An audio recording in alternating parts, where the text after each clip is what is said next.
In the shadowed halls of Ashburn Hall, a priceless emerald necklace vanishes, replaced by a chilling note. The curse claims its own. A loyal valet lies dead, poisoned by a glass of brandy, and whispers of a haunting curse grip the estate. Who stole the glittering treasure? Why was Thomas Grayson silenced?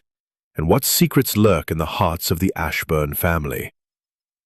Join Hercule Poirot, the master of deduction, as he unravels a web of lies, love, and betrayal in a mystery where every clue hides a deeper truth. Will the curse claim another victim, or will Poirot's little grey cells prevail? Chapter 1. The Shadow of the Necklace. The late summer of 1925 cast a golden haze over the rolling hills of Kent, where the stately Ashburn Hall stood like a monument to bygone opulence. The estate, nestled amidst ancient oaks and manicured gardens, was a picture of English grandeur, its ivy-clad walls whispering tales of wealth and tradition. Yet, beneath its serene facade, a disquiet simmered, as though the very stones anticipated the storm that was to come. Captain Arthur Hastings, ever the loyal chronicler of Hercule Poirot's exploits, found himself drawn to this tranquil yet troubling scene, summoned by an urgent missive from an old acquaintance, Sir Reginald Ashburn. Hastings stepped from the chauffeured Rolls-Royce, his boots crunching on the gravel drive.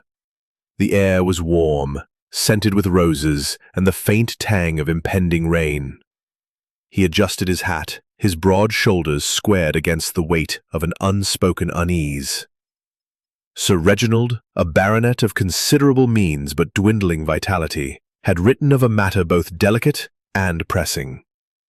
The letter, penned in a hurried hand, spoke of a family heirloom, a necklace of unparalleled beauty, said to be cursed, and a series of unsettling events that had left the household in disarray. Hastings, ever pragmatic, had dismissed talk of curses, but the mention of theft and whispered threats had piqued his curiosity. More importantly, it had warranted the involvement of his friend, the inimitable Hercule Poirot. The great oak doors of Ashburn Hall swung open, revealing a butler whose impeccable attire belied the strain in his eyes. "Captain Hastings, sir," he intoned, bowing slightly. "Sir Reginald awaits you in the drawing-room." Hastings nodded, his gaze sweeping the grand hall. Polished marble floors gleamed beneath a chandelier that sparkled like a constellation. Portraits of stern-faced Ashburns lined the walls, their eyes seeming to follow him as he was led through a labyrinth of corridors. The house was a museum of wealth, yet there was an air of decay, faded tapestries, a clock that ticked too loudly, a faint mustiness that no amount of polish could dispel. In the drawing-room, and his eyes, sharp as ever, betrayed a mind still keen. Beside him stood his daughter, Lady Eleanor Ashburn, a woman of striking beauty in her early 30s, her auburn hair pinned elegantly, her expression one of guarded politeness. Across the room, lounging with an air of calculated nonchalance, was Major Charles Ashburn, Sir Reginald's nephew and heir presumptive, whose military bearing was softened by a roguish smile. The final figure, hovering near the window, was Miss Clara Wentworth, Sir Reginald's ward, a pale young woman with nervous hands and eyes that darted like a startled deer. "Captain Hastings," Sir Reginald said, rising with effort. "I'm grateful you've come. I trust you received my letter." "I did, Sir Reginald," Hastings replied, shaking the older man's hand. "You spoke of a necklace and disturbances. I've brought a friend who may be of assistance. Hercule Poirot will arrive this evening." A murmur passed through the room, a ripple of curiosity and unease. Lady Eleanor's lips parted slightly, as though to speak, but she caught herself, glancing at her father. Major Ashburn raised an eyebrow, his smile tightening. Miss Wentworth's fingers twisted a handkerchief into knots. "Poirot," Sir Reginald repeated, his tone a mix of hope and skepticism. "The Belgian detective? I've heard of his reputation. A man who sees what others miss, they say." "Precisely," Hastings said, warming to his role as Poirot's herald. "If there is a mystery here, Poirot will unravel it." Sir Reginald gestured for Hastings to sit, and the group settled into an uneasy tableau. The fire crackled, casting shadows that danced across the room like spectres. "The matter concerns the Ashburn necklace," Sir Reginald began, his voice low. "A family heirloom, passed down for 3 centuries. A string of emeralds and diamonds, each stone flawless, set in gold filigree. It is said to have been crafted for a French noblewoman who met a tragic end. The legend claims the necklace brings misfortune to those who wear it." Hastings suppressed a smile. Superstition was not his domain, but he listened patiently as Sir Reginald continued. "Last week, the necklace was to be worn by Eleanor at a charity ball. It was locked in the safe in my study, as always, but when we opened it, the necklace was gone.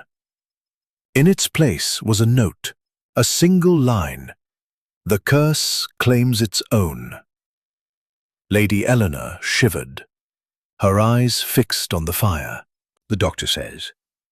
No signs of a struggle, no forced entry, just gone." Hastings leaned forward, his military instincts sharpening. "Poisoned? By whom? And why?" "That's what we don't know," Sir Reginald said. "The police have been useless. Inspector Grange fancies himself clever, but he's chasing shadows. He thinks Grayson stole the necklace and was silenced by an accomplice. But I don't believe it. Grayson was loyal, 20 years in my service." Miss Wentworth spoke for the first time, her voice barely above a whisper. "It's the curse. The necklace. It's angry." "Nonsense, Clara," Major Ashbourne snapped, though his eyes betrayed a flicker of doubt. "This is human mischief, nothing more." Lady Eleanor's gaze met Hastings. "Captain, do you think your friend can help us, before something worse happens?" "I have no doubt," Hastings replied, though his mind raced.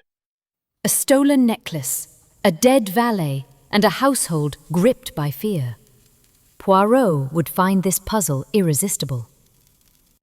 The conversation was interrupted by the butler, who announced dinner. As the group rose, Hastings noted their movements. Sir Reginald leaned heavily on his cane, his face etched with worry. Lady Eleanor moved with grace, but kept her distance from Major Ashbourne, whose easy confidence seemed forced. Miss Wentworth trailed behind, her eyes scanning the shadows as though expecting a spectre to emerge. Dinner was a strained affair, served in a dining room adorned with crystal and silver. The conversation turned to alibis, though no one called them such. Sir Reginald had been in his study at 8 p.m. on the night of Grayson's death, reviewing accounts. Lady Eleanor claimed to have been in her room reading until 9 p.m. Major Ashbourne had been in the billiard room, alone, from 7:30 to 10 p.m. Miss Wentworth, trembling, said she had been in the conservatory, sketching, until 8:45 p.m., when she heard a strange noise and fled to her room.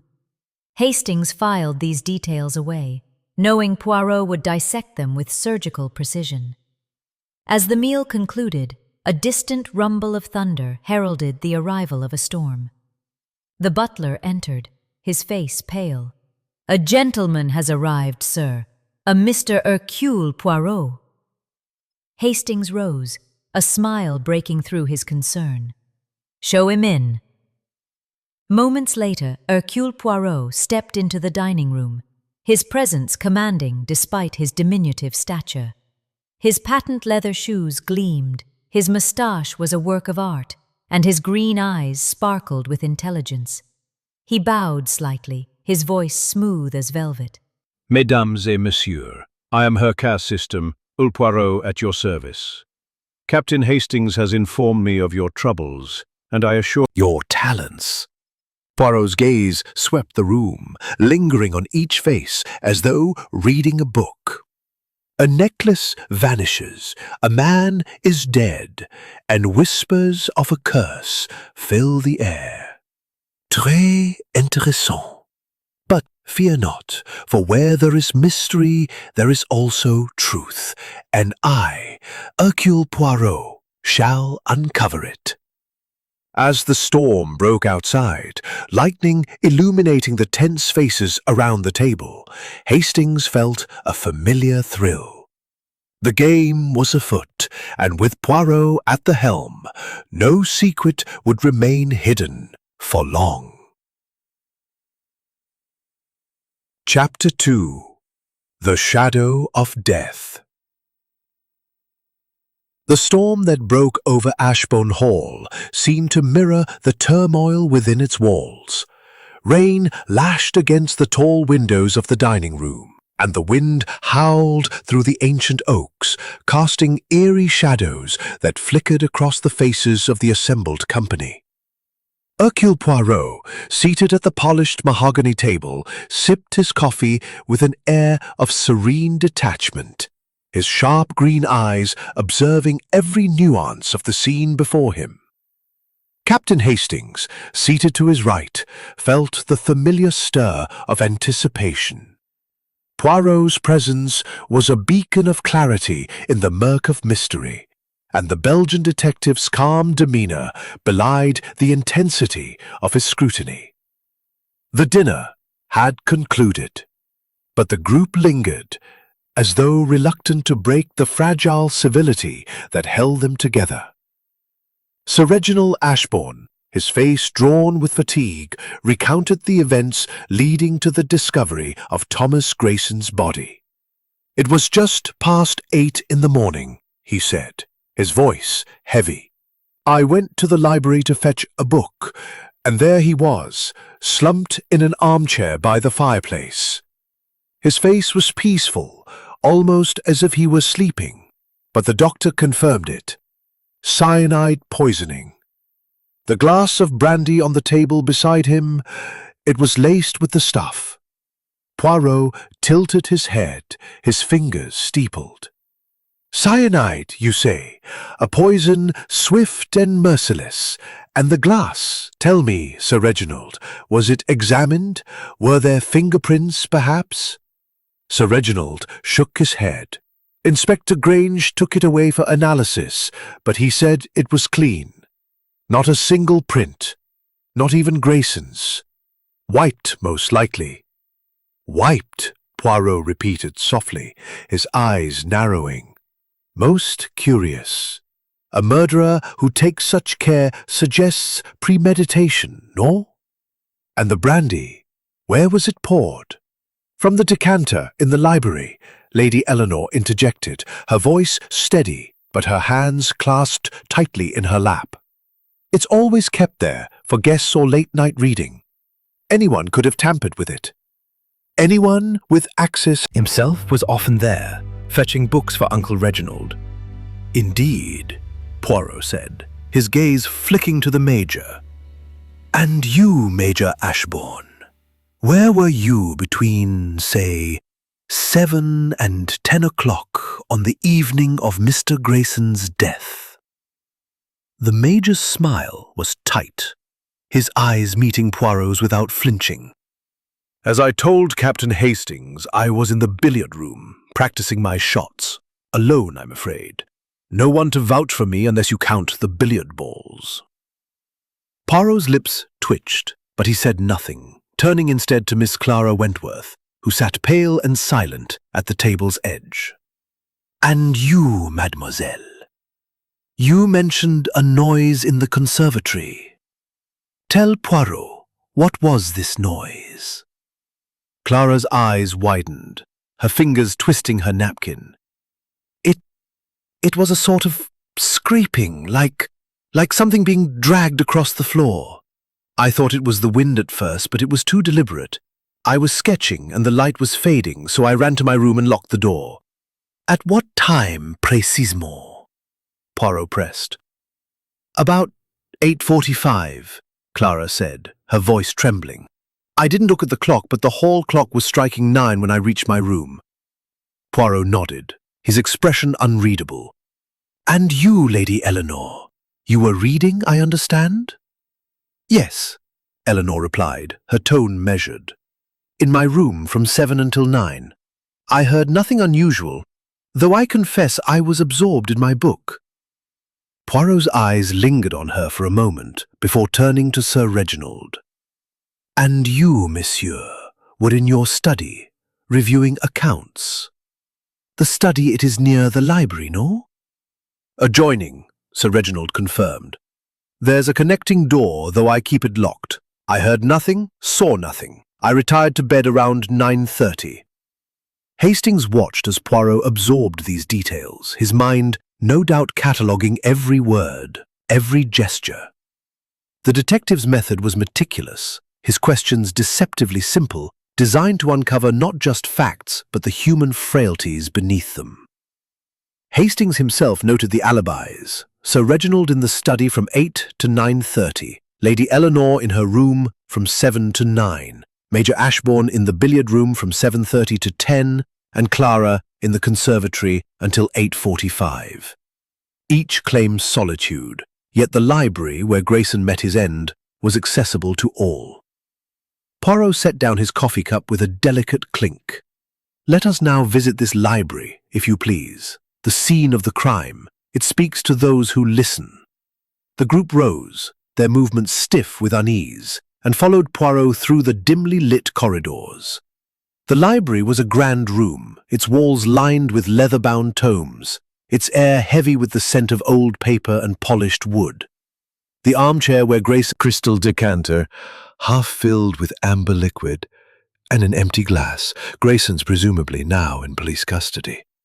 Poirot moved with the precision of a cat, his eyes scanning every detail. He paused by the fireplace, noting a faint smudge of ash on the hearth. Curieux, he murmured, kneeling to examine it. This ash, it is fresh, yet the fire has not been lit today, no? Sir Reginald frowned. The maids clean the hearth daily. That shouldn't be there. Poirot's fingers hovered over the smudge, his expression thoughtful. He then crossed to the decanter, sniffing its contents delicately. Brandy, of fine quality, and yet no trace of cyanide now. The poison, it was in the glass alone. Most precise, this murderer. Hastings watched as Poirot circled the room, pausing at a heavy oak desk cluttered with papers. A small key, ornate and brass, lay among them. Poirot picked it up, turning it in his fingers. This key, Sir Reginald, it opens... What? The safe, Sir Reginald said, pointing to a discreet panel in the wall. Where the necklace was kept. I checked it myself the night before Grayson's death. The necklace was there, and the safe was locked. Poirot nodded, slipping the key into his pocket with a murmured, "With your permission." He then examined the connecting door to the study, testing its lock. Solid, secure, no signs of tampering, and yet a man is dead. And a necklace is gone. The threads, they begin to form a pattern, but it is not yet clear. As Poirot continued his inspection, Hastings noticed Clara hovering near a bookshelf, her eyes fixed on a small porcelain figurine, a shepherdess, delicate and out of place among the heavy tomes. Her fingers twitched, as though tempted to touch it, but she drew back when she saw Hastings watching. The group returned to the drawing room, where Inspector Granger waited, his burly frame filling the doorway. A man of blunt manners and limited imagination, he greeted Poirot with a skeptical grunt. "Heard of you, Mr. Poirot. Fancy yourself clever, eh? Well, I've got my eye on that maid, Lucy. She was seen near the library that night, and Grayson was sweet on her. Jealous lover, maybe, or a thief's accomplice." Poirot's smile was polite but cool. "An interesting theory, Inspector. But theories, they must be tested by facts, not assumptions. Tell me, what time was Grayson last seen alive?" "About 8, by the butler," Grange replied. "He was carrying a tray to the library, brandy and a glass, found dead the next morning, so the point—" Examine this glass when it returns from your laboratory. Grange shrugged, clearly unimpressed. "Suit yourself, but I'm telling you, it's the maid." As Grange departed, Poirot turned to Hastings, his voice low. "The inspector, he sees only the obvious.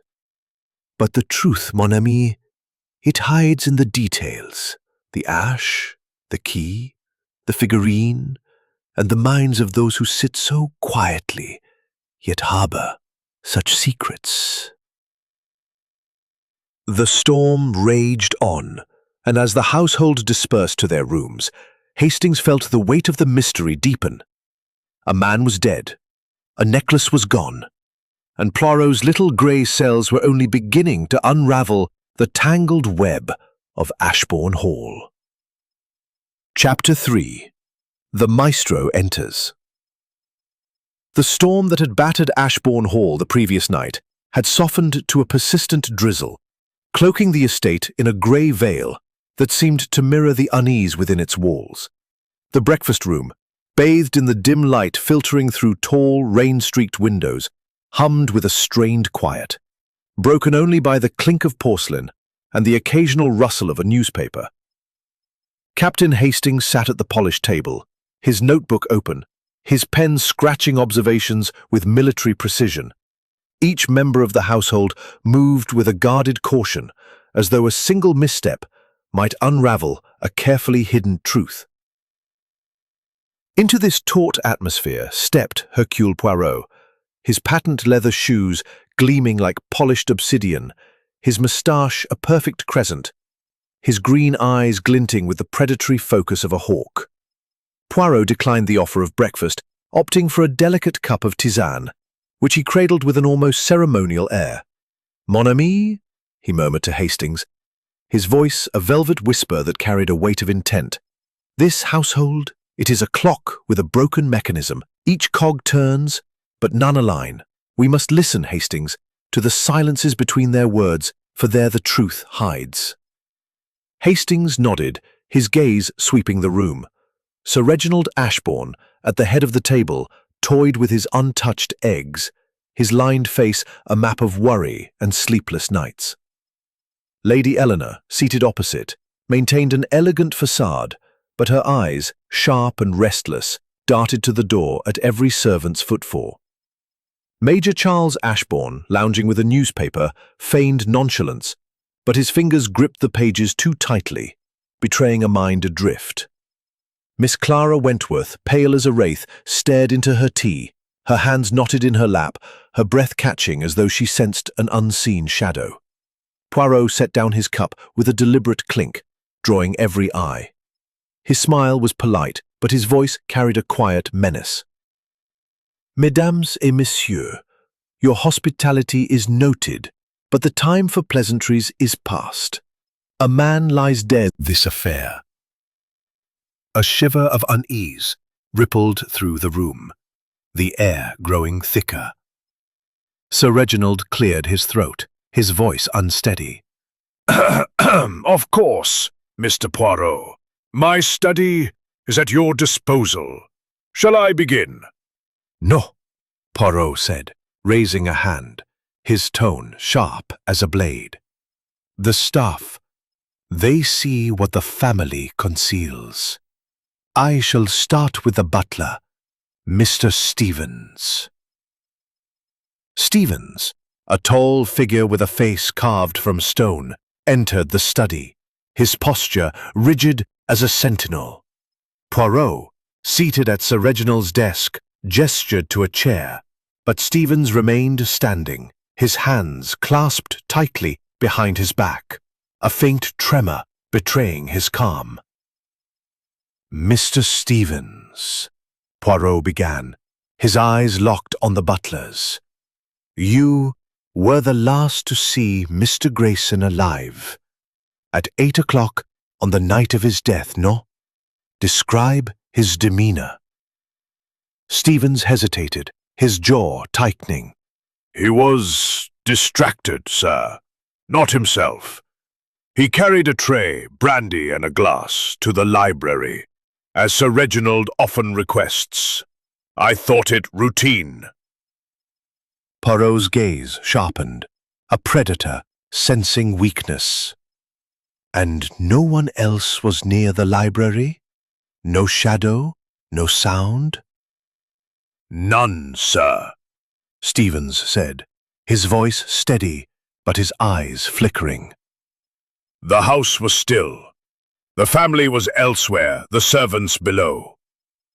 "And this tray?" Poirot pressed, his fingers drumming softly on the desk. "You saw Grayson prepare it?" Stevens' brow creased, a fleeting crack in his composure. "No, sir. He prepared it in the pantry, I believe. It was his custom." "Merci," Poirot said, dismissing him with a wave, his eyes narrowing as Stevens retreated. To Hastings he murmured, "The butler, he speaks truth, but not all of it. The tray, it is a thread we must pull." Next came Lucy, the maid Inspector Grange had pegged as guilty, a slight girl with wide blue eyes and trembling hands. She stood before Poirot, twisting her apron, as though it might anchor her fear. "Mademoiselle Lucy," Poirot said, his tone soft but probing. "You cared for Mr. Grayson, did you not?" Lucy's cheeks flushed, her voice a whisper. "He was kind, sir. Gentle, not like some. But I'd never harm him, never." Poirot's eyes softened, but his question was precise. "Where were you after 8 that evening?" "In the servants' quarters, mending Tray, Hastings. It is the key. Why was the glass wiped clean?" Before Hastings could reply, Poirot rose, crossing to the window to gaze at the rain-soaked gardens, where shadows seemed to shift in the mist. Mademoiselle Wentworth. She must be next. Her fear? It is a beacon to a hidden truth. Clara Wentworth entered, her steps faltering, her eyes scanning the room as though expecting a spectre to emerge. Poirot's bow was disarming, but his voice carried a quiet intensity. "Mademoiselle, you heard a noise in the conservatory. A scraping, you said. Describe it." Clara's voice was barely audible, her fingers twisting a lock of hair. "It was heavy, like something dragged across a stone, near the garden doors. I thought it was the wind, but it felt deliberate." "And you saw nothing?" Poirot's eyes bored into hers. "Just shadows," she whispered, her face paling. "In the garden. I felt watched." Poirot leaned closer, his voice soft but relentless. "And the shepherdess figurine in the library, does it mean something to you?"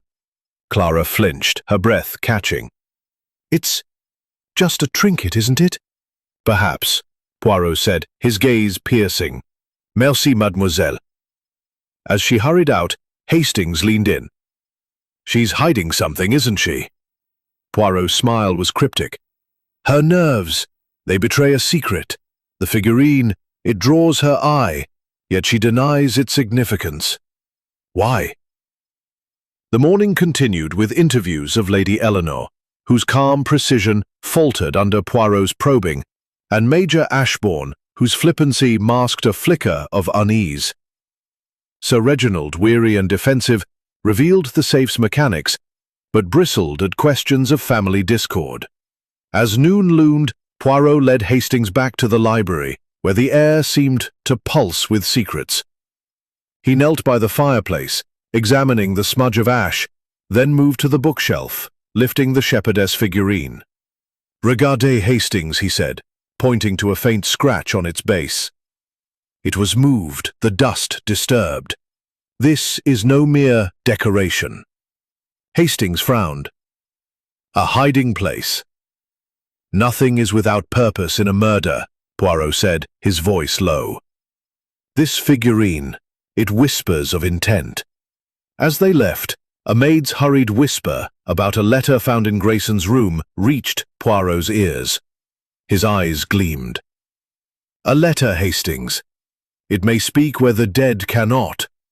We must see it." The drizzle outside persisted, but within Ashbourne Hall, the storm of secrets was gathering force, and Hastings knew Poirot's net was tightening around the truth. Chapter 4. The questions deepen.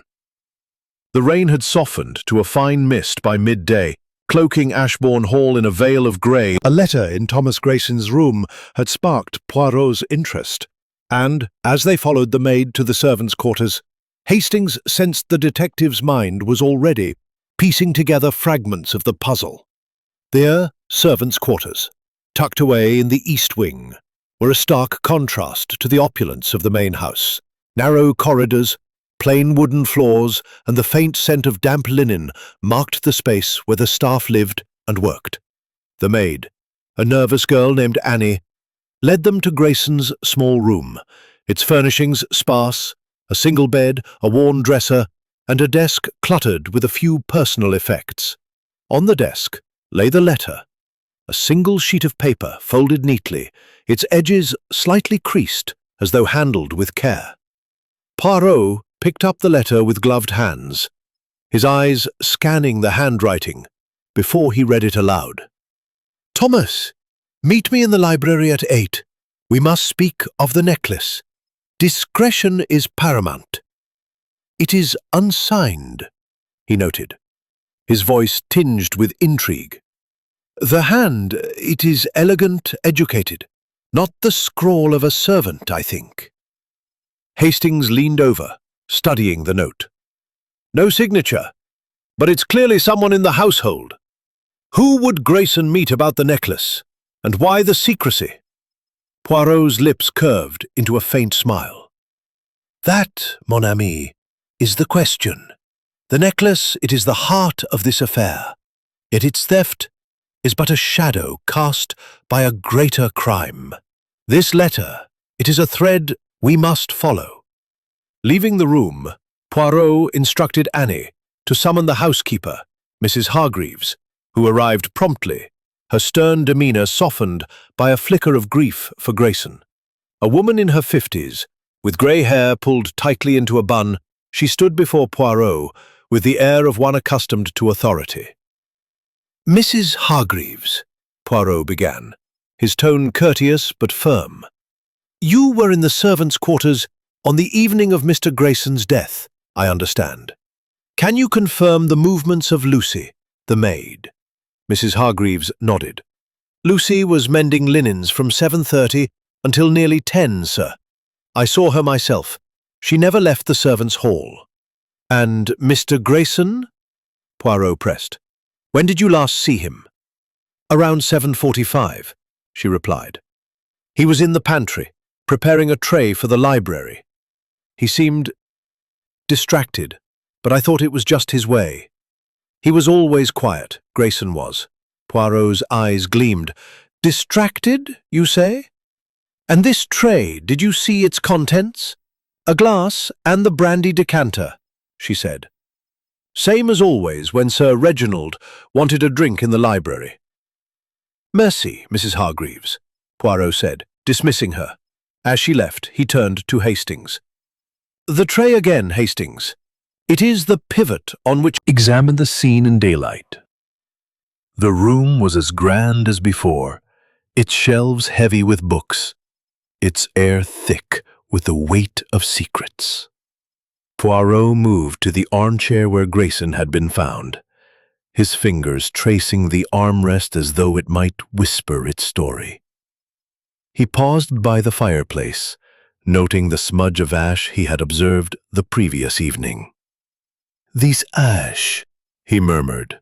"It is not from a fire.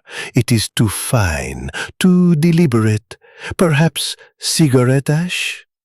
Hastings frowned. "But no one in the household smokes, do they? At least, not openly." "Précisément," Poirot said. "And yet the ash is here. A clue, mon ami, left by one who did not expect it to be noticed." Poirot's attention shifted to the oak desk, where the brass key to the safe still lay. He opened the safe, revealing an empty velvet-lined box where the Ashbourne necklace had once rested. "The note found here," he said. "The curse claims its own. Theatrical, no? Yet it serves a purpose, to distract, to frighten. But Poirot, he is not so easily swayed by melodrama." As they left the library, Poirot requested to speak with Lady Eleanor privately. She joined them in the study, her auburn hair catching the dim light, her expression composed but wary. "Mr. Poirot, I hope you're making progress. This uncertainty is unbearable." Poirot inclined his head. "Progress, Lady Eleanor, is made in the smallest details. Tell me, what was your relationship with Mr. Grayson?" She stiffened slightly. "He was my father's valet, loyal, discreet. I had little to do with him beyond pleasantries." "And the necklace?" Poirot asked, his eyes fixed on hers. "You were to wear it at the charity ball. Did you see it that day?" "No," she said quickly. "It was in the safe. I only learned it was missing when Father opened it that evening." Poirot nodded, his gaze lingering. "And this figurine, the shepherdess in the library, does it hold meaning for you?" Eleanor's eyes flickered, but she recovered swiftly. "It's a family heirloom, nothing more. My mother was fond of it." "Merci, Lady Eleanor," Poirot said, dismissing her with a bow. As she left, Hastings whispered, "She's hiding something, isn't she?" "Perhaps," Poirot replied, "but it is not yet clear what. The figurine, it draws attention, first from Mademoiselle Wentworth, now from Lady Eleanor. It is a piece of this puzzle, though its place is obscure." The afternoon brought a visit from Inspector Grange, who arrived with the lamp Through which the truth seeps. Grange snorted. "You and your fancy talk. I'm telling you, it's the maid. She's got no alibi after 10, and Grayson was sweet on her." Poirot's smile was polite, but dismissive. "We shall see, Inspector. But first, I must speak with Major Ashburn." The Major entered the study with his usual swagger, but Hastings noted a tightness in his jaw. "Well, Mr. Poirot," he said, "found the killer yet? Or are you still chasing ghosts?" Poirot's eyes twinkled. "Ghosts, Major, do not leave cigarette ash. Tell me, do you smoke?" The Major blinked, caught off guard. "Occasionally. Why?" "And on the night of Grayson's death, did you smoke in the billiard room?" "No," the Major said quickly. "I was playing billiards, as I said. No time for a cigarette." "Curieux," Poirot murmured. "And the necklace, did you ever see it in the safe?" "Once or twice," the Major admitted. "Uncle showed it to me when I arrived last month. Said it was worth a fortune, but cursed, of course. Load of nonsense." Poirot dismissed him with a nod, then turned to Hastings. "The Major, he is confident, but his confidence is a mask. The ash, the figurine, the letter, these are not random. They point to a mind that plans, yet overlooks the smallest details." As evening approached, Poirot requested a map of the estate, which Sir Reginald provided.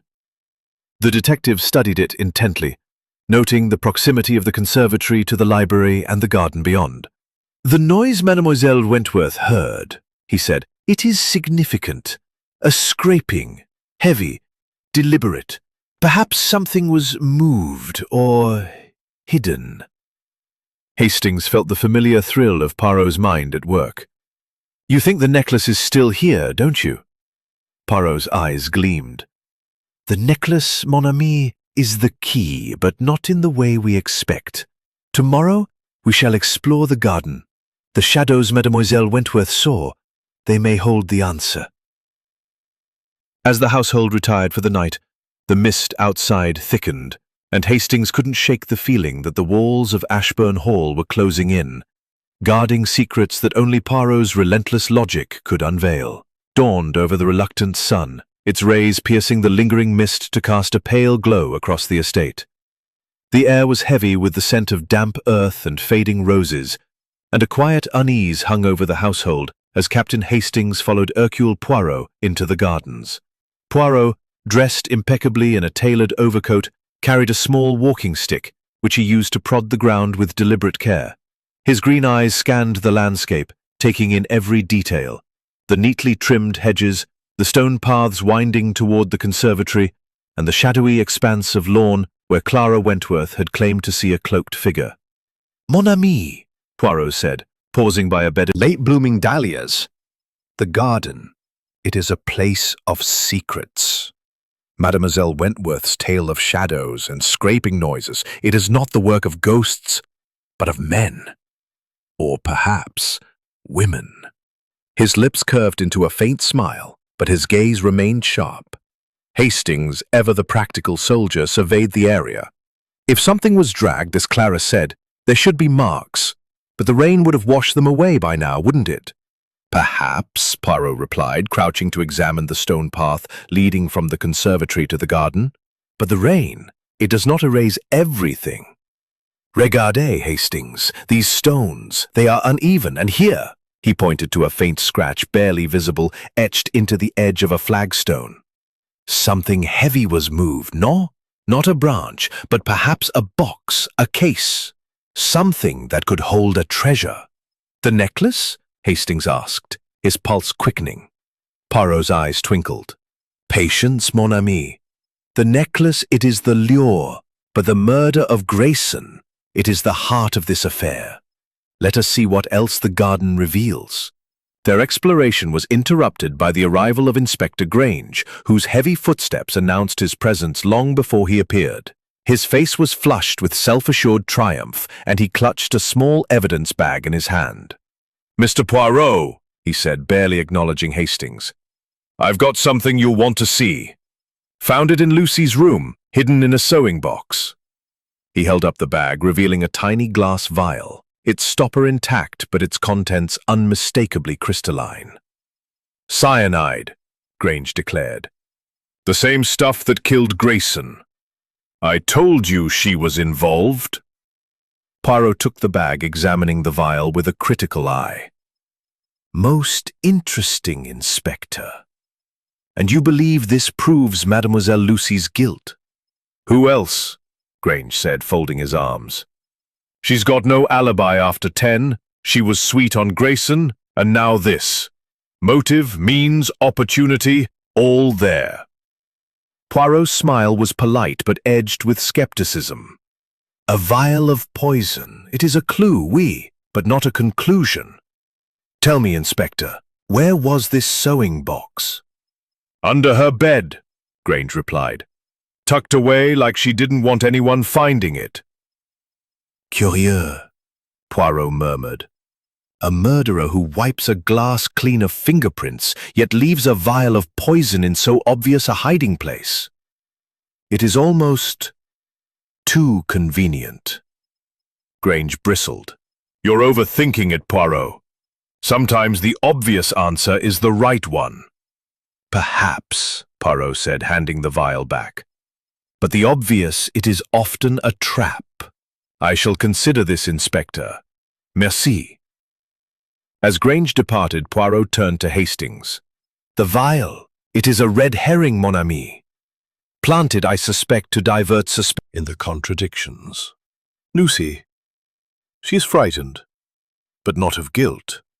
Someone wishes us to believe she is the culprit, but the little grey cells, they protest.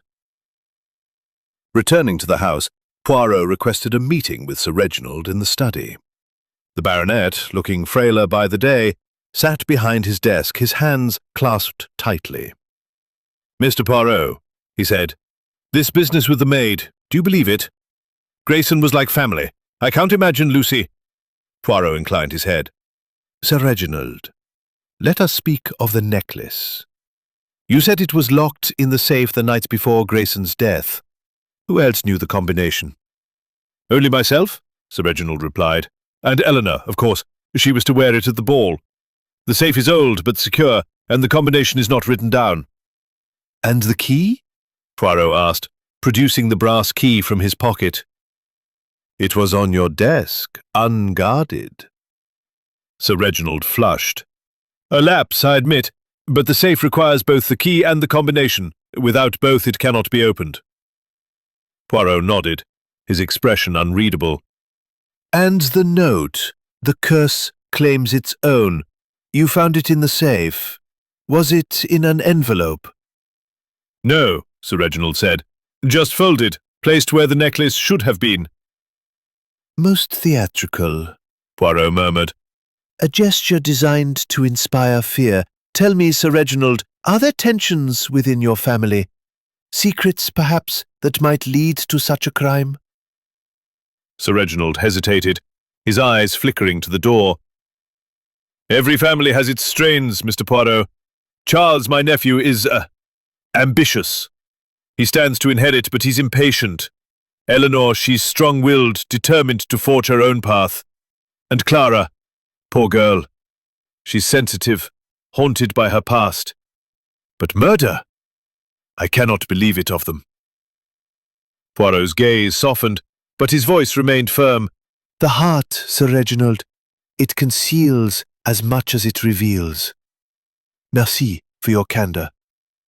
As Sir Reginald left, Poirot turned to Hastings. "The family. They circle one another like planets, each with their own orbit, yet drawn together by this tragedy. We must probe deeper, Hastings. The letter in Grayson's room, the vial in Lucy's. It is all too neat, too contrived." Their next interview was with Major Charles Ashbourne, who sauntered into the study with his usual air of confidence. Poirot wasted no time. "Major, you are a man of the world, no? Tell me, what do you know of cyanide?" The Major's smile faltered. "Cyanide? Nasty stuff. Used in mining, I believe, and pest control. Not something I keep in my pocket, if that's what you're implying." "And yet," Poirot said. "Perhaps," Poirot said. "But tell me, Major, what were you doing in the garden 2 nights before Grayson's death? A servant mentioned seeing you near the conservatory late in the evening." The Major's eyes narrowed, but he recovered quickly. "A stroll, nothing more. Needed some air after a long day. You don't suspect me of skulking about, do you?" Poirot's smile was enigmatic. "I suspect nothing, Major. I observe. And the little grey cells, they note everything." After the Major left, Hastings leaned forward. "You rattled him, Poirot. That business about the garden, you wasn't expecting it." "No," Poirot said. "The Major, he is clever, but not clever enough. The garden, the ash, the figurine, these are pieces of a mosaic. We must find how they fit." As evening fell, Poirot requested to see the conservatory. The glass-walled room was a jungle of ferns and orchids, its air humid and fragrant. Poirot moved to the far end, where Clara had heard the scraping noise. He examined the glass doors leading to the garden, noting a faint smudge on the handle. "Another mark," he said, "like the scratch on the flagstone. Something was moved here, Hastings, and not by accident." He knelt, inspecting the floor, and paused at a tile slightly askew. With a gentle tug, he lifted it, revealing a small hollow beneath. It was empty, but the earth inside was freshly disturbed. "A hiding place," Poirot said, his voice low. "But for what? The necklace, perhaps, or something more?" Hastings felt a chill. "You think the necklace was hidden here? Or something equally valuable?" Poirot replied. "The murderer, they play a game of misdirection. But Poirot, he sees through the shadows." As they returned to the house, the weight of the mystery pressed heavier. The vial, the letter, the marks in the garden, all pointed to a calculated crime, yet the true motive remained elusive. Poirot's eyes gleamed with determination, and Hastings knew the detective was closing in on the truth, one subtle clue at a time. Chapter 6. A Clue in Detail. The morning light filtered weakly through the heavy clouds that lingered over Ashbourne Hall, casting a sombre glow across the estate. The gardens, still damp from the previous day's rain, glistened with a deceptive serenity, as though mocking the turmoil within the house. Captain Hastings, ever attuned to the rhythm of Hercule Poirot's investigations, felt a growing anticipation as they sat in the study, the detective's small, neat figure bent over the map of the estate. Poirot's fingers traced the lines of the conservatory and the garden path. His green eyes narrowed in concentration. The discovery of the hollow beneath the conservatory tile had sharpened his focus, and Hastings knew that Poirot was closing their part upon it.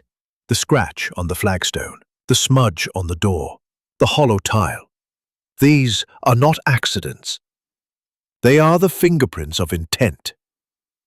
Hastings nodded, his mind racing. "You think the necklace was hidden there, don't you? But why move it? And why kill Grayson?" Poirot's lips curved into a faint smile. "The why, Hastings, is always the heart of the matter. But first we must confirm the how. Let us return to the library, for there is a detail that troubles me." The library, with its towering shelves and lingering scent of old leather, seemed to hold its breath as Poirot entered.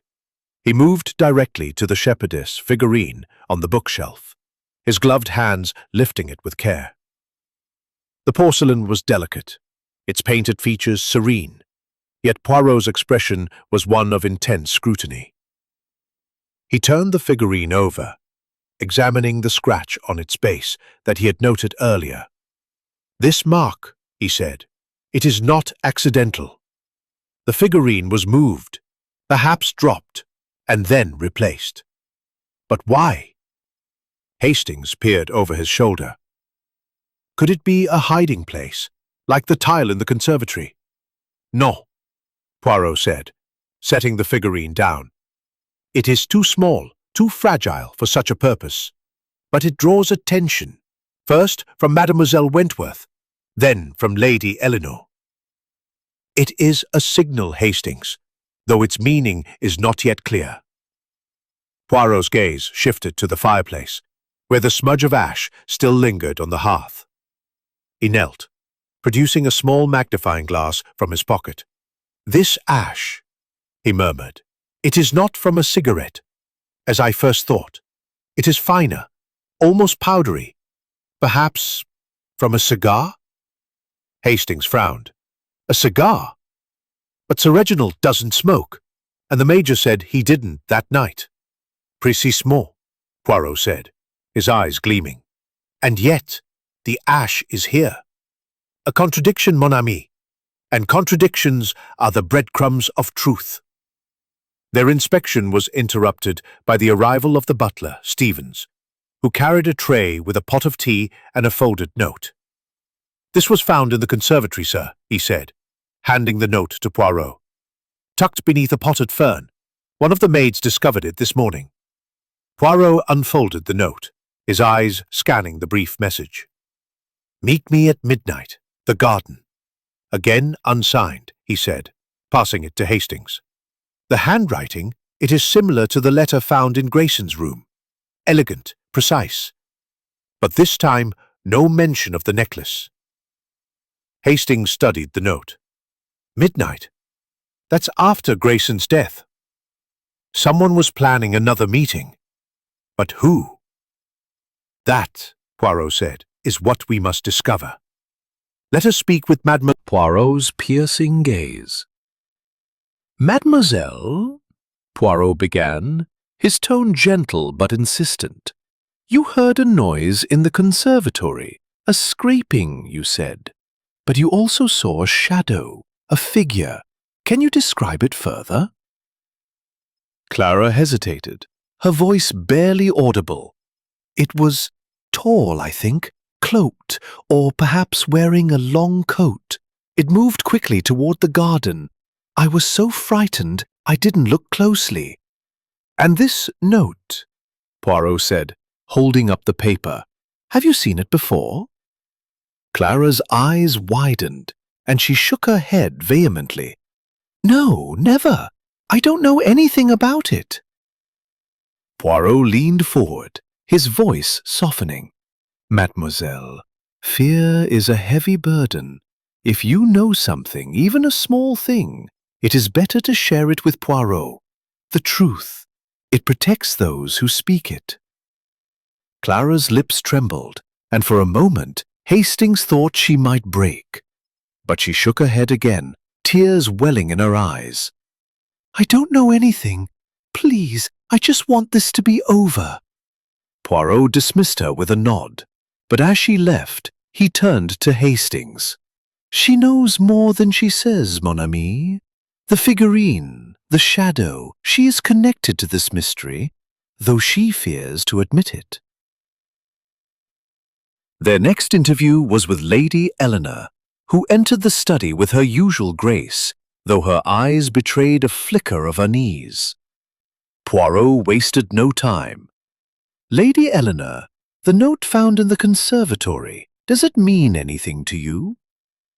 She glanced at the paper, her expression carefully neutral.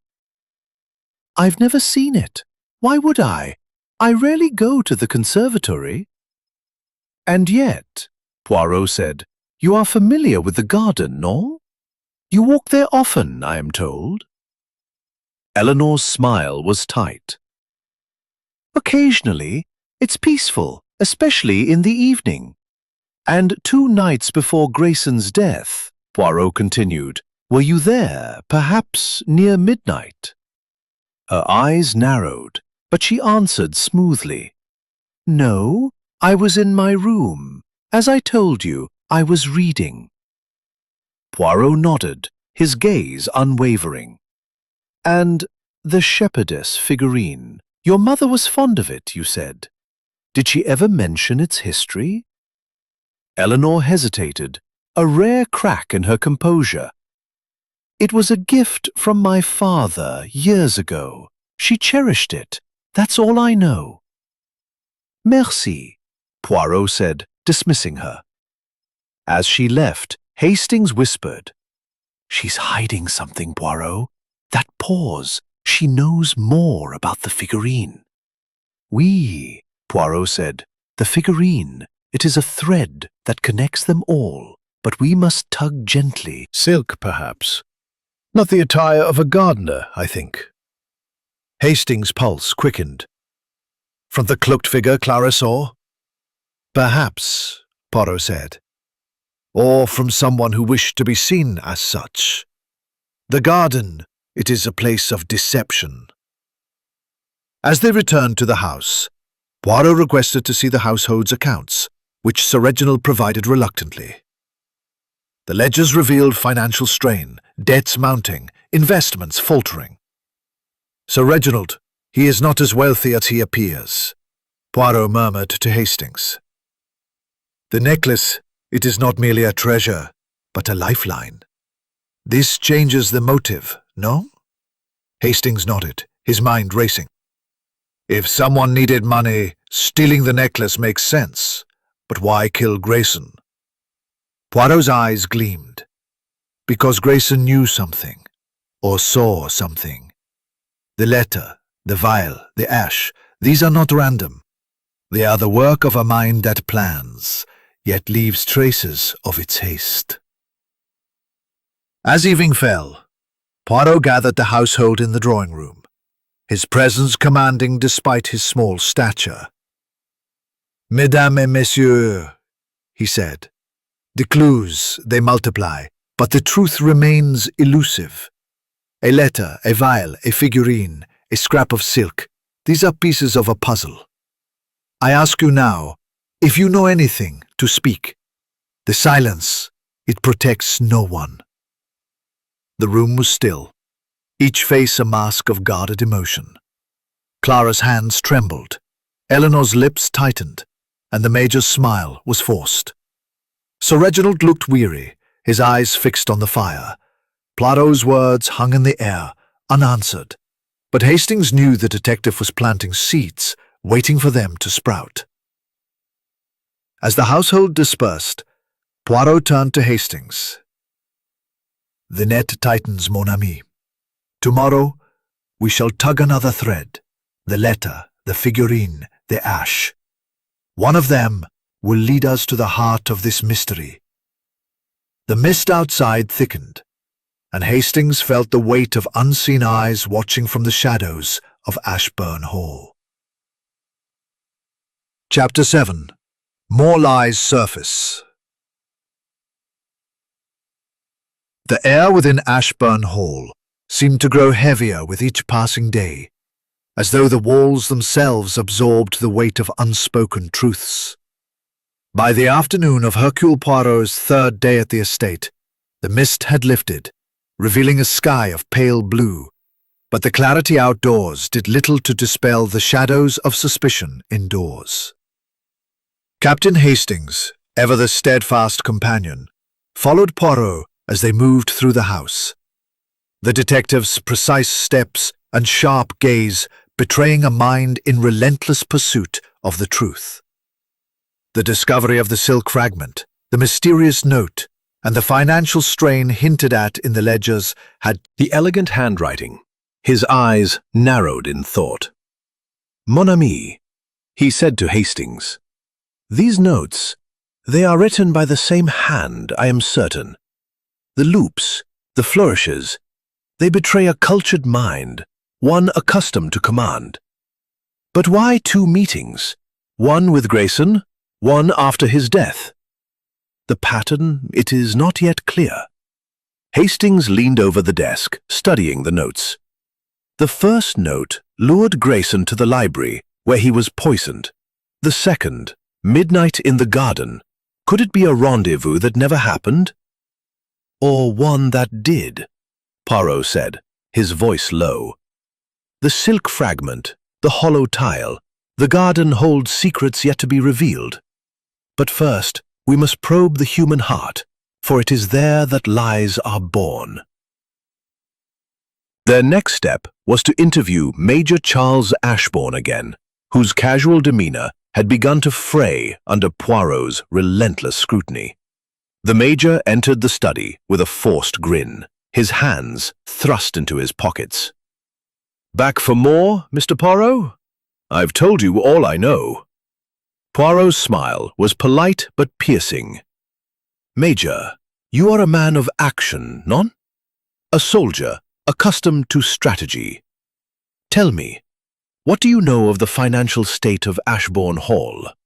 The Major's grin faltered, his eyes narrowing. "Uncle's affairs. That's his business, not mine. Though I've heard whispers, debts, bad investments, nothing unusual for an estate this size." "And yet," Poirot said, "the Ashbourne necklace, it is a fortune in itself, a temptation perhaps, for one who stands to inherit."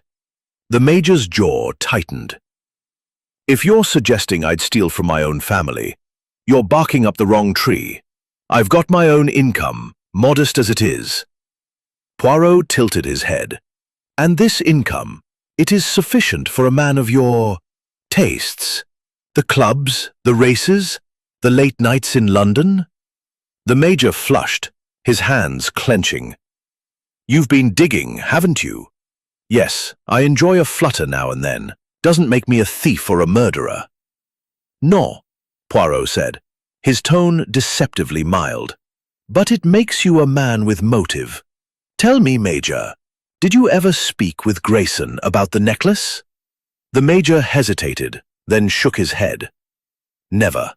He was Uncle's valet, not my confidant." Poirot dismissed him with a nod, but as the Major left, Hastings whispered, "He's nervous, Poirot. That business about his finances, you struck a nerve." "Oui," Poirot said. "The Major, he is a man who plays the part of the carefree heir, but beneath there is strain. The debts of Ashbourne Hall, they weigh on him, whether he admits it or not." Their next interview was with Lady Eleanor, whose composed— "You are a woman of intelligence and observation. Tell me, what was your relationship with Mr. Grayson beyond the formalities of servant and mistress?" Eleanor's lips parted, then closed, her eyes flickering with surprise. "Grayson was dependable. He served my father well. I had no personal dealings with him. And yet," Poirot said, "he was seen speaking with you in the hall 2 days before his death. A heated conversation, according to the housekeeper." Eleanor's cheeks flushed, but her voice remained steady. "A misunderstanding. He was concerned about the necklace, said it should be better protected. I told him it was father's decision, not mine." Poirot's eyes narrowed. "And this concern, it was unusual for a valet, no?" "Perhaps," Eleanor admitted. "But Grayson was loyal. He cared about the family." Poirot leaned forward, his voice soft but insistent. "And the note found in the conservatory, 'Meet me at midnight, the garden.' Did you write it, Lady Eleanor?" Her eyes widened, and for a moment Hastings thought she might falter. But she shook her head firmly. "No, Mr. Poirot, I told you I know nothing of it." "Merci," Poirot said, dismissing her. As she left, he turned to Hastings. "She lies, mon ami, but not entirely. The conversation with Grayson, it was not about the necklace alone. There is something deeper, something personal." Before Hastings could respond, a commotion in the hall drew their attention. Clara Wentworth burst into the study, her face pale, her hands clutching a small leather-bound book. "Mr. Poirot," she gasped, "I found this in my room, hidden in a drawer. It's Grayson's journal." Poirot took the book, his fingers brushing the worn cover. He opened it, scanning the pages, which were filled with Grayson's neat, precise handwriting. The entries detailed his daily duties, but one passage, dated the day before his death, caught Poirot's eye. He read aloud, "I saw her in the garden last night with him. They spoke in whispers, and I fear what they plan. The necklace is not safe, and neither am I." Hastings' pulse quickened. Her? Him? Who was Grayson talking about? Poirot's eyes gleamed. "That, mon ami, is the question. The journal, it is a treasure, but it raises more questions than it answers. Who was in the garden, and why did Grayson fear for his life?" Poirot closed the journal, slipping it into his pocket. "We must return to the garden, Hastings. The silk fragment, the hollow tile, they are connected to this journal, I am certain." They ventured into the garden, where the afternoon sun cast long shadows across the lawn. Poirot moved to the conservatory doors, examining the area where the silk fragment had been found.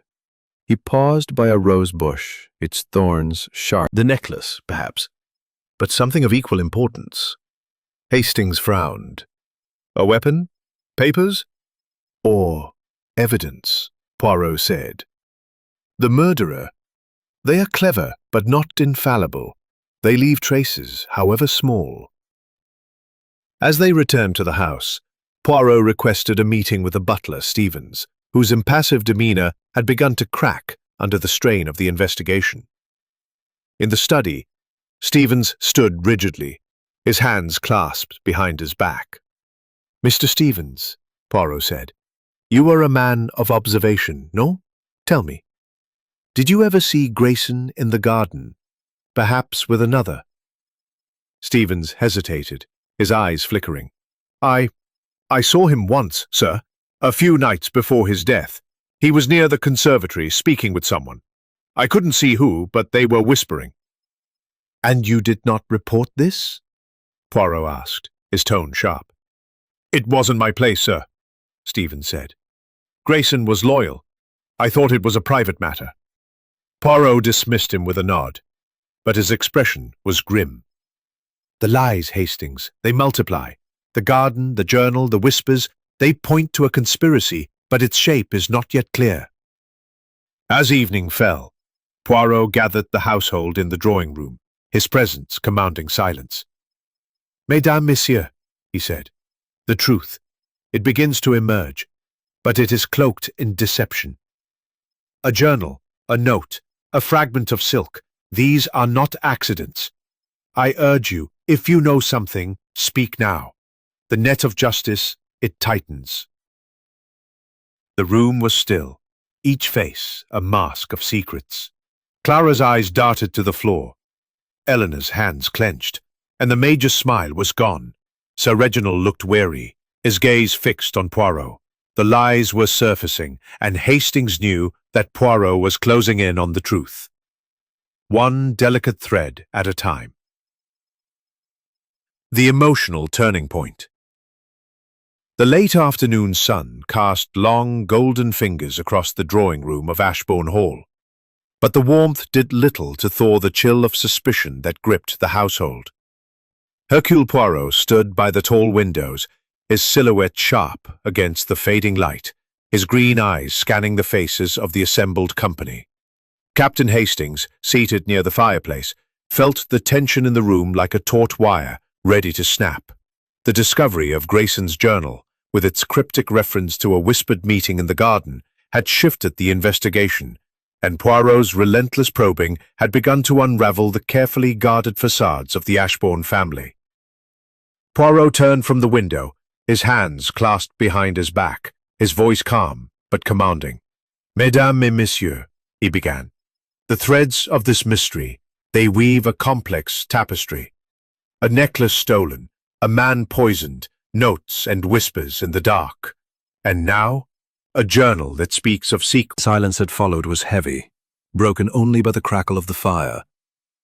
Sir Reginald, seated in a high-backed chair, gripped his cane, his face pale with strain. Lady Eleanor maintained her elegant composure, but her fingers twisted a silk scarf in her lap. Major Charles Ashbourne leaned against the mantel, his usual swagger subdued, his eyes darting to the others. Clara Wentworth, perched on the edge of a sofa, looked as though she might bolt, her hands trembling visibly.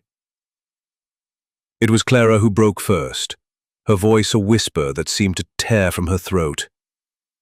"I can't bear it any more," she said, tears spilling down her cheeks. "I saw them. Grayson and someone else. In the garden, 3 nights before he died. I didn't want to say, but I can't keep it in any longer." The room froze, every eye on Clara. Poirot stepped forward, his expression gentle but unyielding. "Mademoiselle Wentworth, this is most important. Who was with Grayson in the garden? Speak, I beg you." Clara's sobs grew louder, her words tumbling out in a rush. "It was Eleanor. I saw her with Grayson near the conservatory. They were arguing, whispering, but angry. I couldn't hear everything, but I heard her say, 'You mustn't tell anyone.' I ran back inside. I was so frightened." Lady Eleanor's face drained of colour, her scarf falling to the floor. "Clara, that's nonsense," she said, her voice sharp but unsteady. "I never spoke to Grayson in the garden. You're mistaken." Clara shook her head, her eyes wide with fear. "I know what I saw, Eleanor. It was you. I didn't want to believe it, but it was you." Sir Reginald rose, his voice trembling with anger. "Eleanor, is this true? What were you doing with Grayson?" Eleanor's composure cracked, her hands clenching. "Father, I swear Clara is confused. I was in my room that night. I never went to the garden." Poirot's eyes gleamed, his voice cutting through the rising tension. Mademoiselle Wentworth, you are certain it was Lady Eleanor? The light, it was dim, no? And you were frightened. Could it have been another? Clara hesitated, her tears slowing. I thought it was Eleanor. The figure was tall, like her, and the voice, it sounded like hers. But it was dark, and I was so scared. Poirot nodded, his gaze shifting to Eleanor. Lady Eleanor, you deny this meeting. Yet Grayson's journal speaks of a woman in the garden, and you have admitted to a conversation with him about the necklace. Tell me, what was the true nature of that conversation? Eleanor's eyes flashed with defiance, but her voice wavered. It was, as I said, a misunderstanding. Grayson was worried about the necklace, said it wasn't safe in the safe. I told him to speak to father, that's all. Poirot's smile was faint, almost pitying. Is not merely a jewel, but a symbol of wealth, of legacy, of secrets. Perhaps Grayson knew something that threatened this legacy. The Major snorted, breaking the silence. This is absurd. Clara's imagining things, and Eleanor's being dragged through the mud for no reason. Grayson was a valet, nothing more. Why would he be mixed up in family secrets? Poirot turned to the Major, his eyes sharp. Major Ashburn, you speak with confidence, yet you too have secrets. Your debts, they are not small, and the necklace, it could erase them. Did you never consider it? The Major's face reddened. I told you, I don't need Uncle's money. I'm not a thief. Perhaps not, Poirot said. But a man in debt is a man under pressure. And pressure, it leads to desperate acts. Sir Reginald's voice broke through, hoarse with emotion. Enough! Mr. Poirot, this is tearing us apart. Grayson is dead, the necklace is gone, and now my family is accused of what? Conspiracy? Murder? I demand you tell us what you know. Poirot raised a hand, his voice calm but firm. Sir Reginald, the truth, it is like a delicate flower. It must be nurtured, not forced. Mademoiselle Wentworth has given us a piece of the puzzle, but it is not yet complete. I ask you all to reflect on your actions, your words, your silences. The truth, it will not remain hidden. As the household dispersed, Clara's sobs echoing down the hall, Hastings leaned toward Poirot. You push them hard, Poirot. Clara's confession, it's a breakthrough, isn't it? Poirot's eyes were thoughtful. A breakthrough, oui, but also a complication. Clara's words, they point to Eleanor, but her uncertainty, it opens other possibilities. The figure in the garden, the journal, the silk fragment, these are threads, but they are tangled. We must untangle them with care. Poirot requested to see Grayson's journal again, and in the quiet of the study he pored over its pages. Another entry caught his attention, dated 2 days before the murder. The Major asked about the safe today. His questions were too pointed. I fear he suspects. Poirot's fingers paused, his lips pursed. The Major, he is more involved than he claims. And Grayson, he was not merely a valet, he was a man who saw too much. Hastings frowned. You think the Major was after the necklace? But why kill Grayson? Poirot closed the journal, his voice low.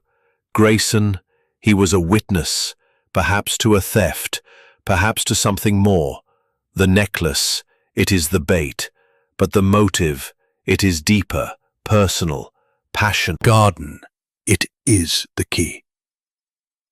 As they stepped into the garden, Poirot's attention was drawn to a small stone bench near the conservatory, its surface worn but clean. He knelt, his magnifying glass revealing a tiny speck of ash, similar to that found in the library. Again the ash, he murmured.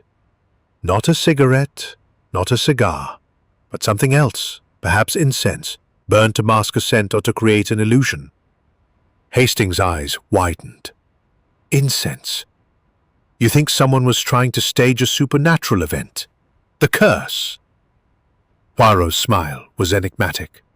The curse? It's a fiction, but a useful one. It distracts, it frightens. But Poirot, he's not swayed by such tricks. As night fell, the household gathered for dinner, the atmosphere strained to breaking. Clara avoided Eleanor's gaze. The Major drank heavily, and Sir Reginald's hands trembled as he cut his food.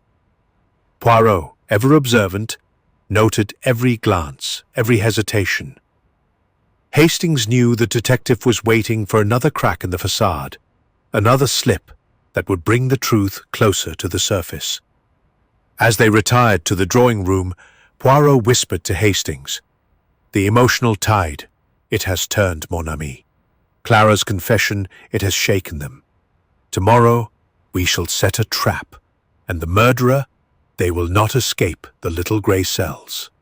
The night closed in, and Hastings felt the weight of secrets pressing closer, the truth lurking just beyond reach in the shadows of Ashbourne Hall. The morning light crept into Ashbourne Hall. With a hesitancy that mirrored the household's mood, casting pale shadows across the polished floors, the air was thick with unspoken accusations and the revelations of the previous evening. Clara Wentworth's tearful confession and the resulting tension had left the family on edge. Captain Hastings, ever attuned to Hercule Poirot's methods, sensed that the detective was preparing to tighten the net. Poirot, immaculate as always in his tailored suit, stood in the study, his hands clasped behind his back, his green eyes gleaming with the quiet intensity of a predator stalking its prey. "Mon ami," Poirot said, turning to Hastings, "the time has come to act. The lies, they pile like leaves in autumn, but the truth, it's a single seed buried beneath.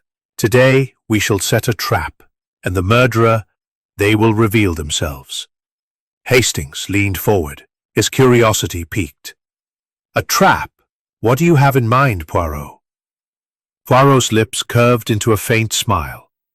"A simple deception, Hastings, but one that plays on the human heart, on fear, on greed, on guilt. We shall announce that a new clue has been found, one that points directly to the murderer.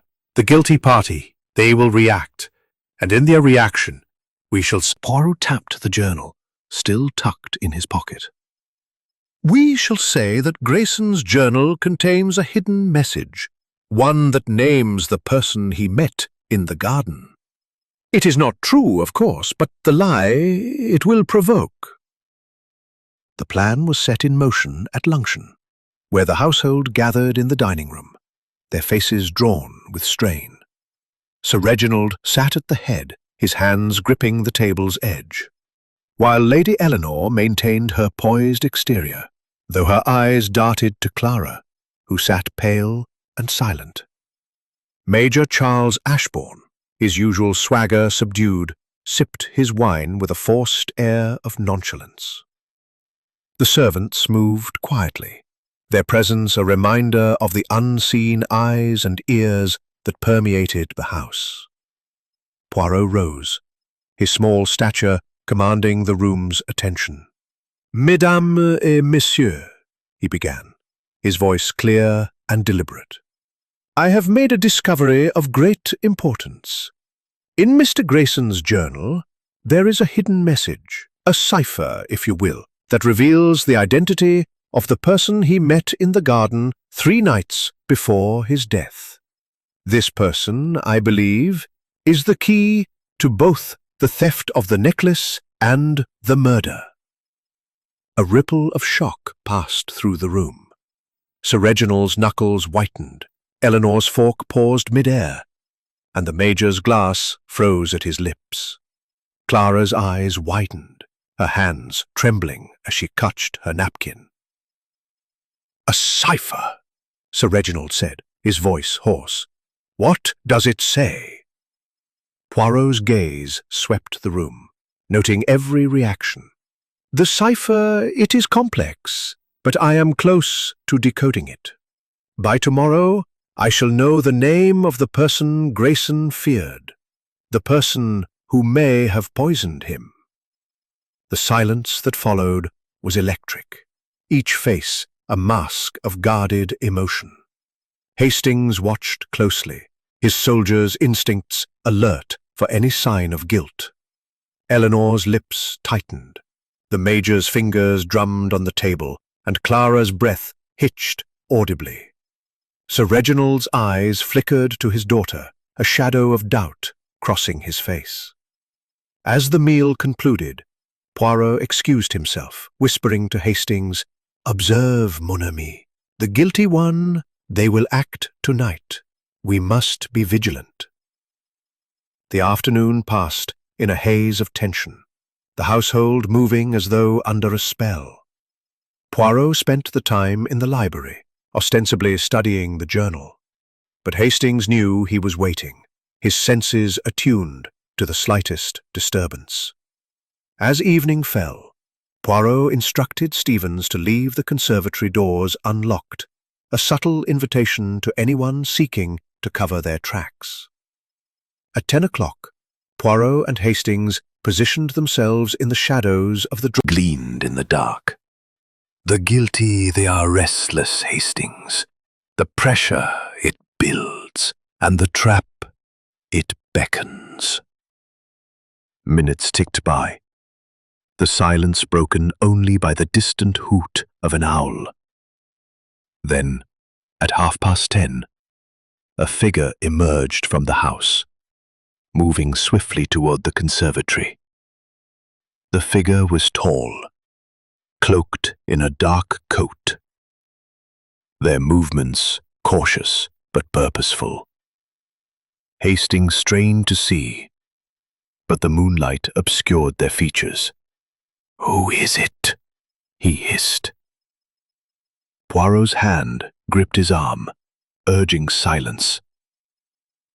The figure entered the conservatory, pausing by the fern where the second note had been found.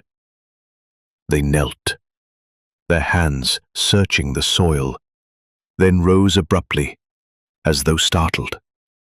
A moment later, they slipped back into the house, vanishing into the shadows. Poirot rose, his voice low. "Come, Hastings. We must act quickly."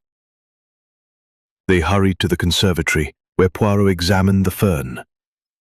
The soil was disturbed, a small cloth bag buried shallowly beneath it. Poirot opened it, revealing a single emerald, a gem that matched the description of those in the Ashbourne necklace. "Mon Dieu," he murmured, "a piece of the puzzle, but not the whole. The necklace, it is dismantled, perhaps to be sold." Hastings' mind raced. Who was that figure? Eleanor? The Major? Poirot's eyes narrowed. "We shall see. But first, we must confront the household." They returned to the drawing room, where the family was gathered, their faces pale in the lamplight. Poirot held up the emerald, its facets catching the light. "Mesdames et messieurs," he said, "this was found tonight, in the conservatory.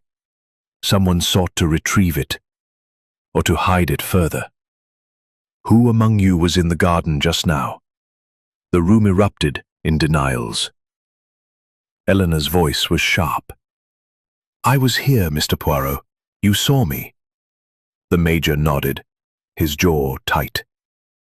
"Same here. Haven't left the room." Clara's eyes were wide with fear, her voice a whisper. "I was in my room, I swear." Sir Reginald looked bewildered, his hands trembling. Poirot's gaze was unrelenting. "One of you lies. The emerald, it does not walk on its own. I ask again, who was in the conservatory?" The silence stretched, taut as a bowstring. Then, to everyone's shock, Stevens, the butler, stepped forward, his face ashen. "It was I, sir," he said, his voice steady, his expression unreadable. "Merci, Mr. Stevens, you have been most illuminating." As Stevens stepped back, the household erupted in whispers, accusations flying. Hastings leaned toward Poirot. "Do you believe him?" Poirot's voice was low. "He speaks part of the truth, but not all. The emerald, it is a clue, but the trap, it has not yet caught the true culprit.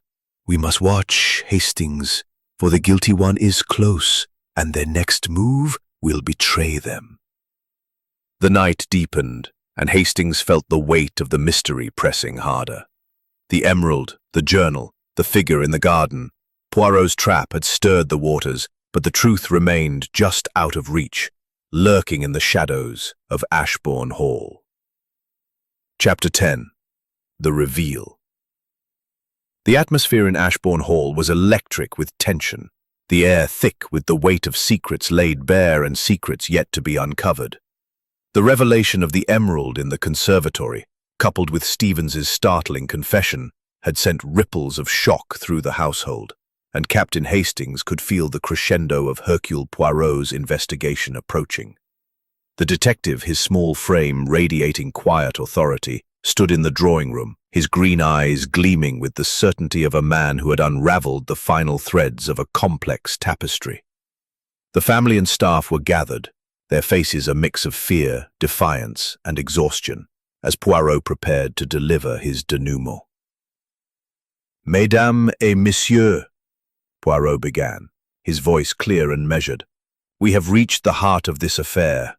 A necklace stolen, a man poisoned, whispers of a curse, and clues scattered like leaves in the wind.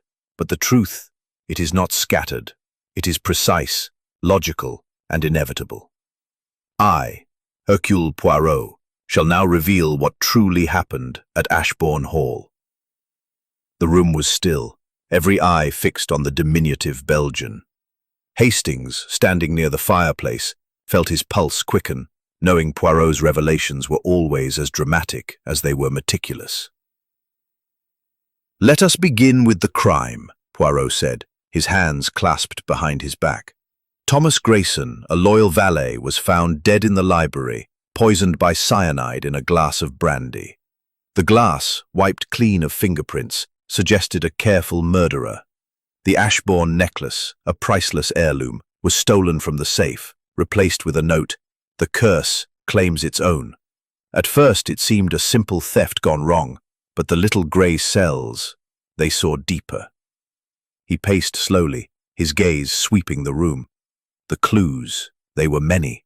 A smudge of ash in the library, a scratched figurine, a silk fragment in the garden, a hollow tile in the conservatory, and 2 notes, one luring Grayson to his death, another arranging a midnight meeting. And then, the journal, with its cryptic references to a woman in the garden and the Major's questions about the safe. Turned to Sir Reginald, whose face was pale with anticipation. "The necklace, Sir Reginald, it was not merely a jewel, but a symbol of your family's legacy and its financial salvation. The accounts, they revealed debts, mounting and desperate. The necklace, it could erase those debts, could it not?" Sir Reginald nodded, his voice hoarse. "Yes, but I would never sell it. It's been in the family for centuries." "Précisément," Poirot said. "But others, they saw opportunity.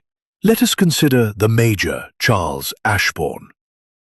He turned to the Major, whose jaw tightened. "You, monsieur, are the heir, but impatient. Your debts, they are known in London's clubs. The necklace, it tempted you, no?"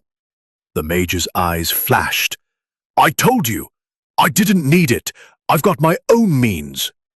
Poirot's smile was faint. "And yet, Grayson's journal notes your interest in the safe. You asked questions, perhaps too many. But you are not the murderer. Your role, it was peripheral, a distraction, not the core." The Major exhaled, his shoulders relaxing slightly, but Poirot's gaze shifted to Lady Eleanor. Lady Eleanor, you are a woman of strength and secrecy. Grayson spoke to you about the necklace, a conversation you called a misunderstanding. But Clara saw you, or someone she thought was you, in the garden, arguing with Grayson. Why? Eleanor's composure wavered, her hands clenching. I told you, it wasn't me. Clara was mistaken. Perhaps, Poirot said. But the journal, it speaks of a woman, and the silk fragment, it matches the scarf you wore yesterday. A coincidence, no? Or a clue? Eleanor's face drained of colour, but she said nothing. Poirot turned to Clara, whose eyes were wide with fear. Mademoiselle Wentworth, your confession was brave, but uncertain. You saw a figure, tall and cloaked, but the light was dim. You believed it was Lady Eleanor, but the mind, it plays tricks when fear takes hold. Clara nodded, tears welling. I wasn't sure. It looked like her, but I was so scared. Poirot's gaze softened, but his voice remained firm. And then there is Stevens, the butler, who found the emerald in the conservatory. A loyal servant, yet he hid the gem, claiming fear of suspicion. A noble act, perhaps, but not the whole truth.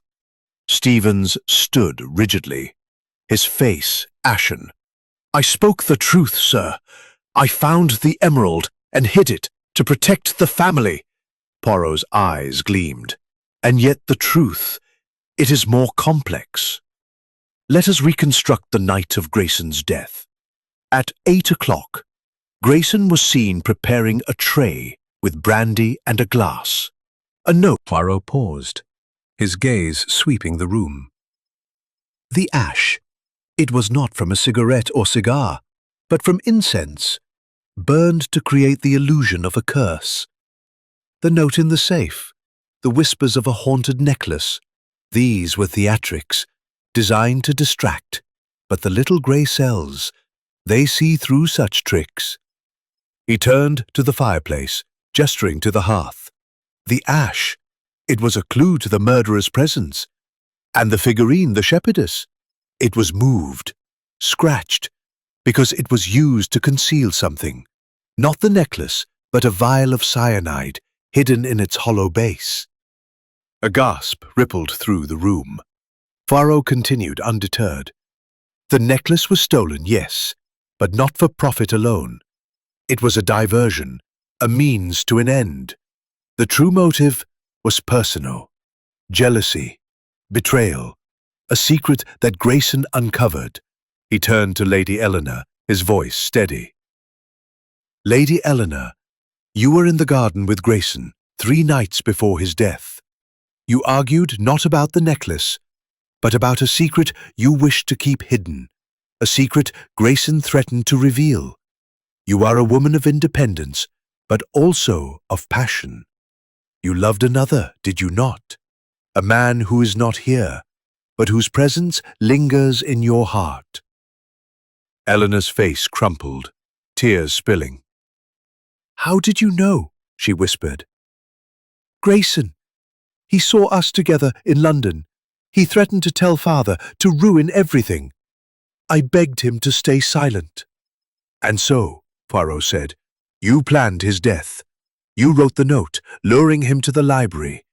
You placed the cyanide in the glass, knowing his habit of taking brandy. You wiped the glass clean, but in your haste, you left the ash from the incense you burned to mask the scent of poison.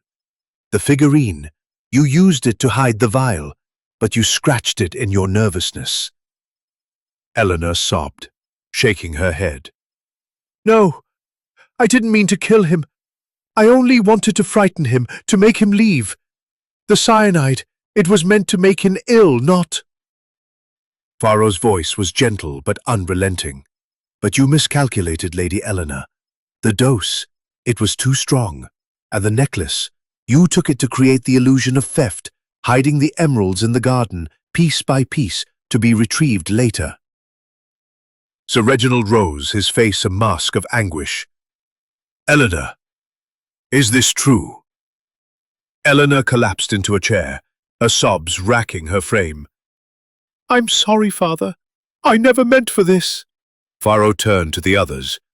The second note, the midnight meeting, it was a mistake. A plan abandoned when Grayson died. The emerald Stevens found. It was part of Eleanor's attempt to cover her tracks. But the little grey cells, they see all.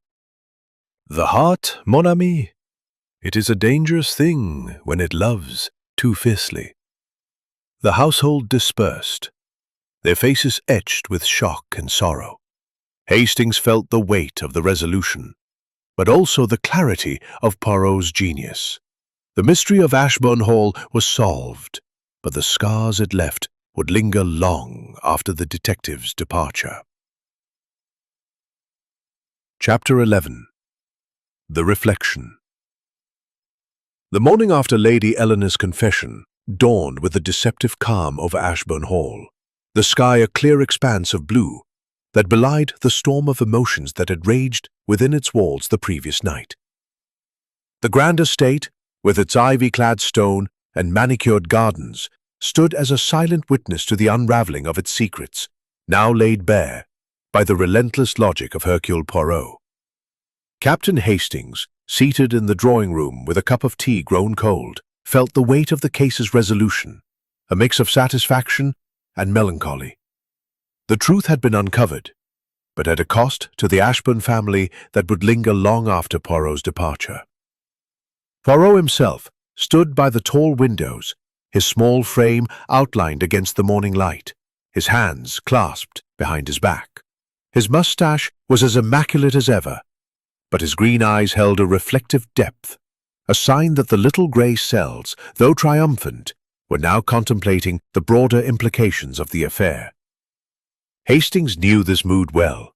Poirot often turned philosophical after a case, as though the act of solving a mystery stirred deeper questions about human nature.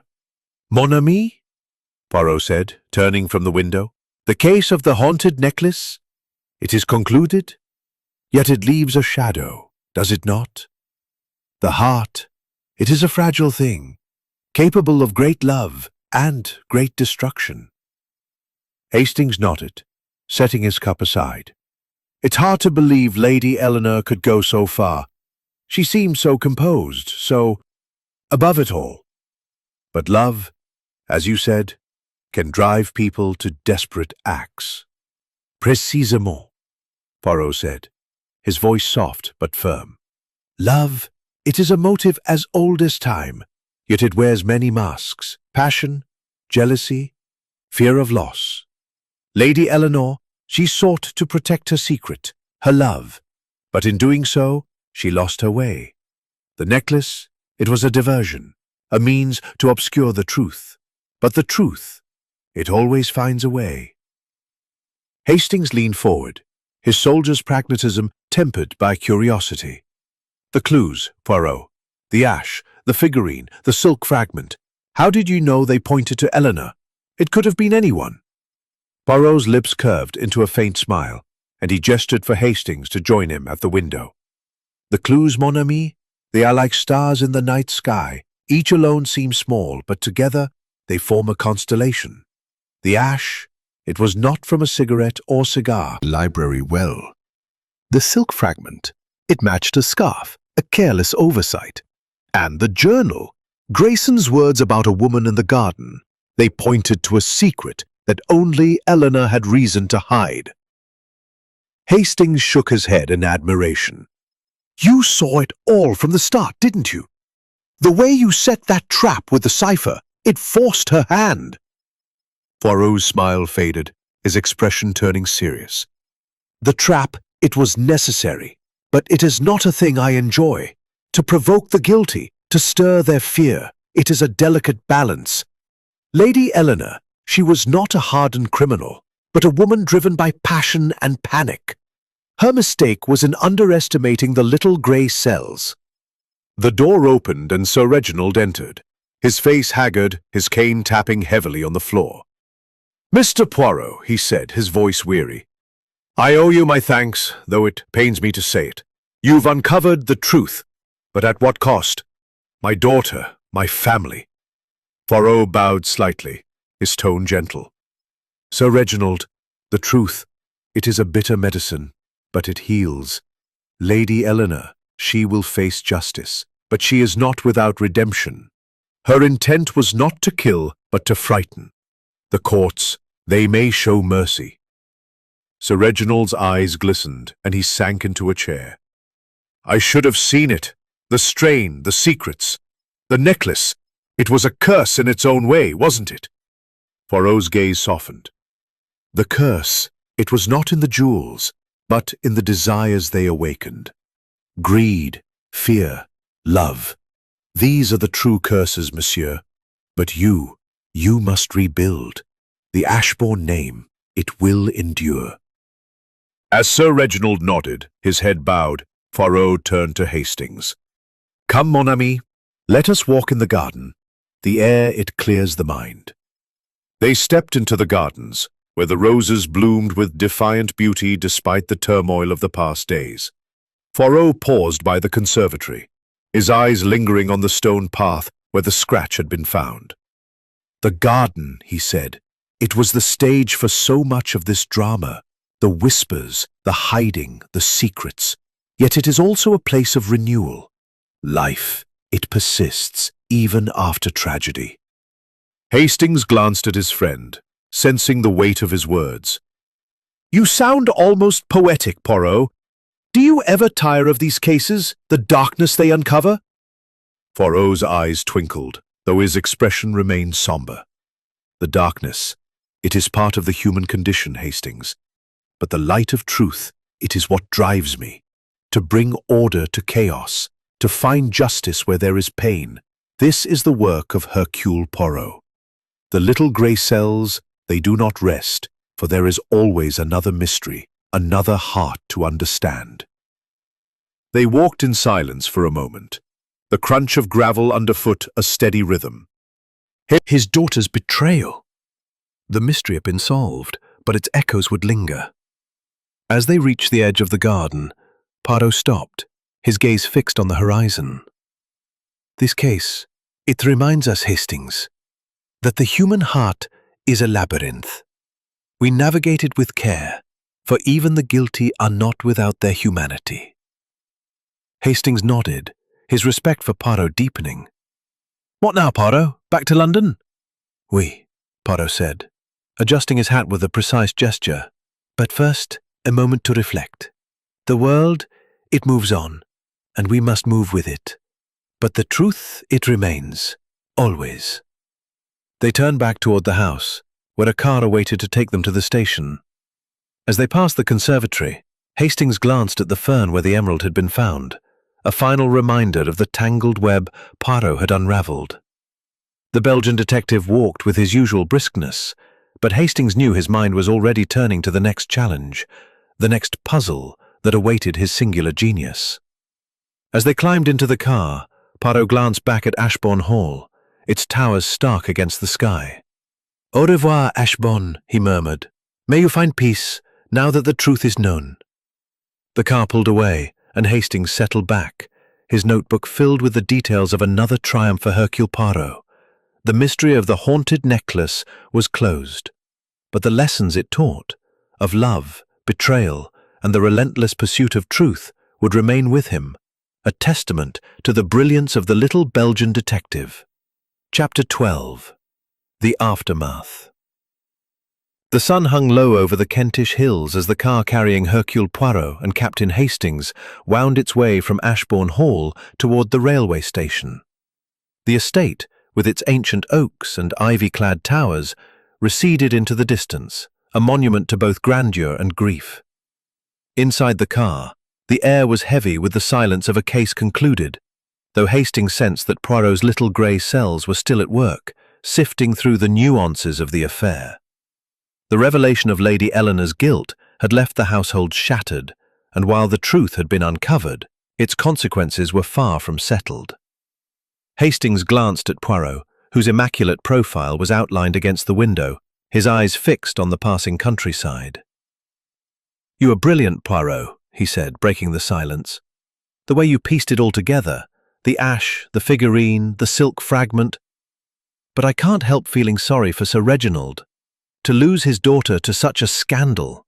Poirot turned, his green eyes thoughtful. "The pity, mon ami.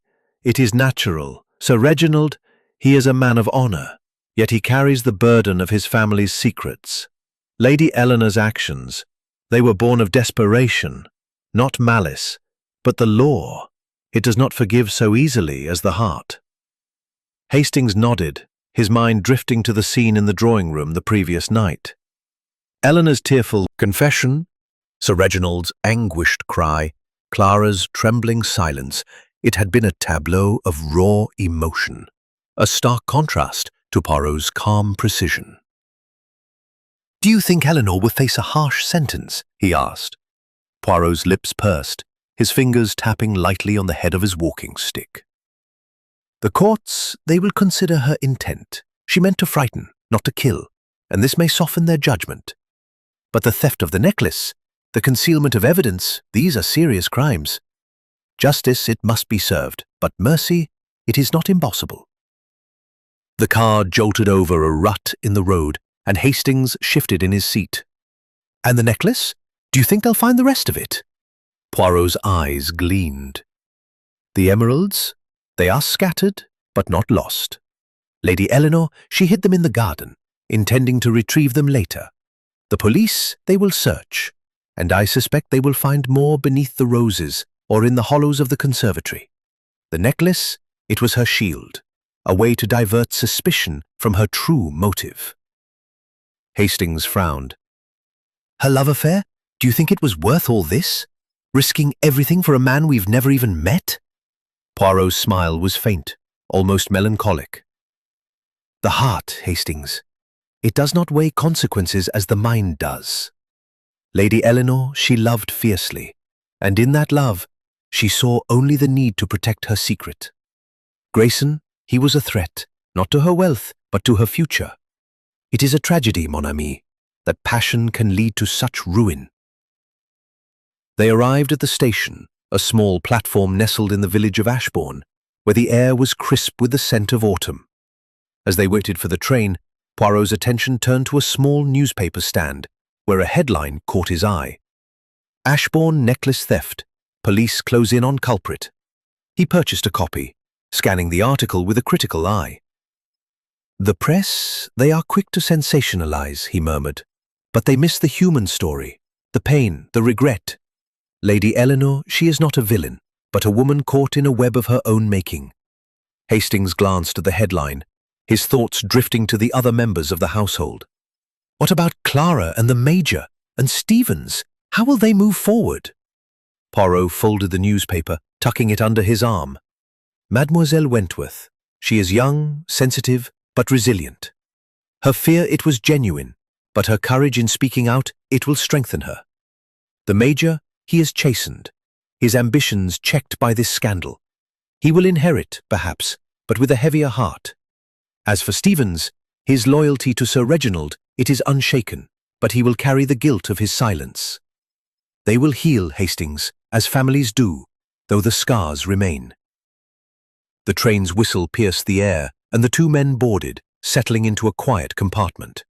As the countryside rolled past, Hastings felt the weight of the case begin to lift, replaced by a sense of closure.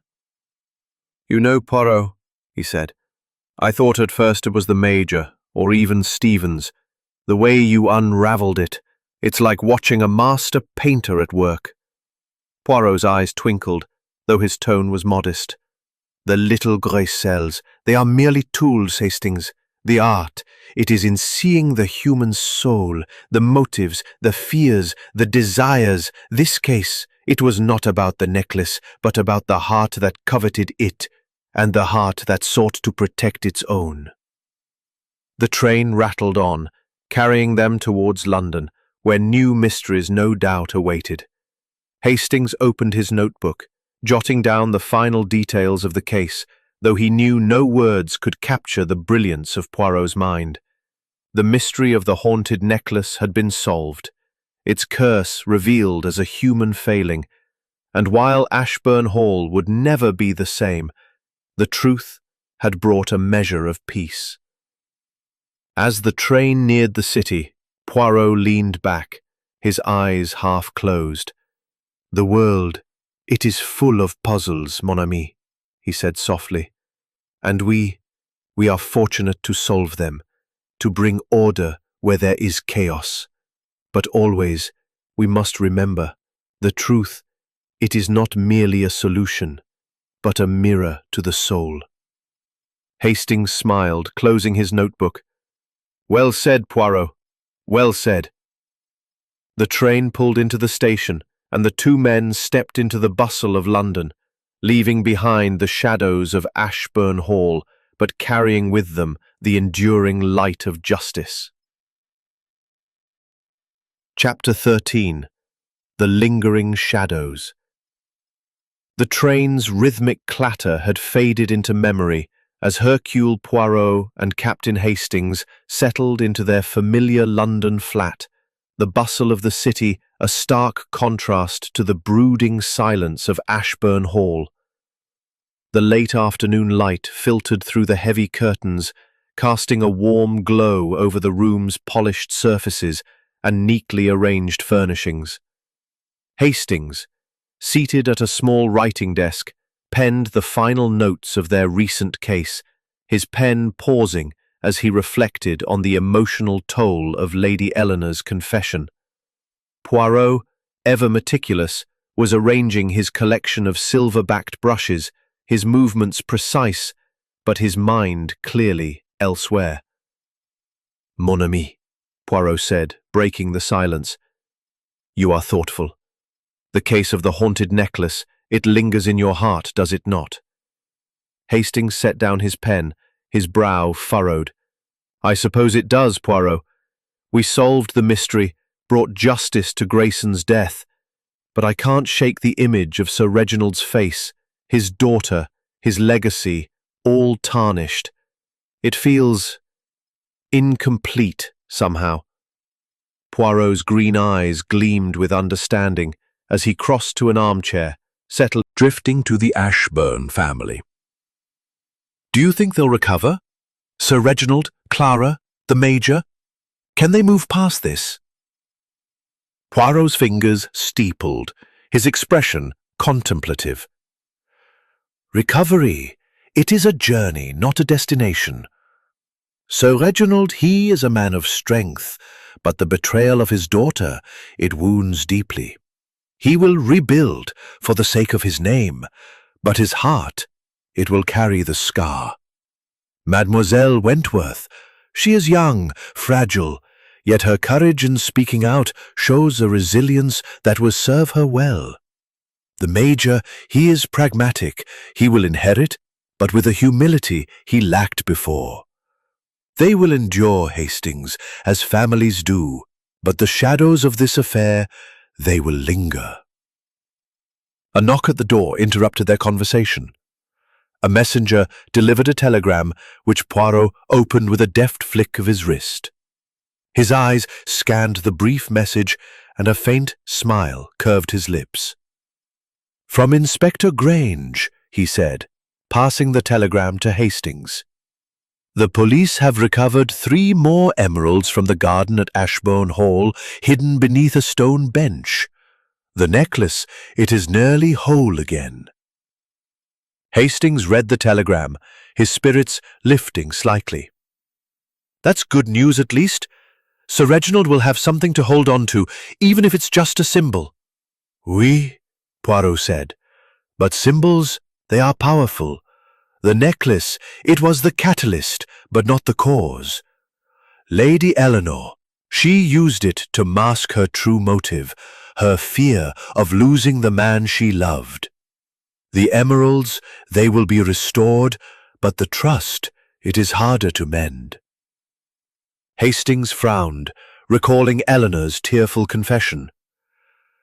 "You said her lover wasn't at the hall. Did you ever find out who he was?" Poirot's smile was enigmatic. "A detail, mon ami, that is not ours to pursue. The journal hinted at a man in London, A figure of some prominence, perhaps, whose identity Grayson discovered. Eleanor's fear of exposure drove her to act, but the man himself, he is a shadow, not our concern.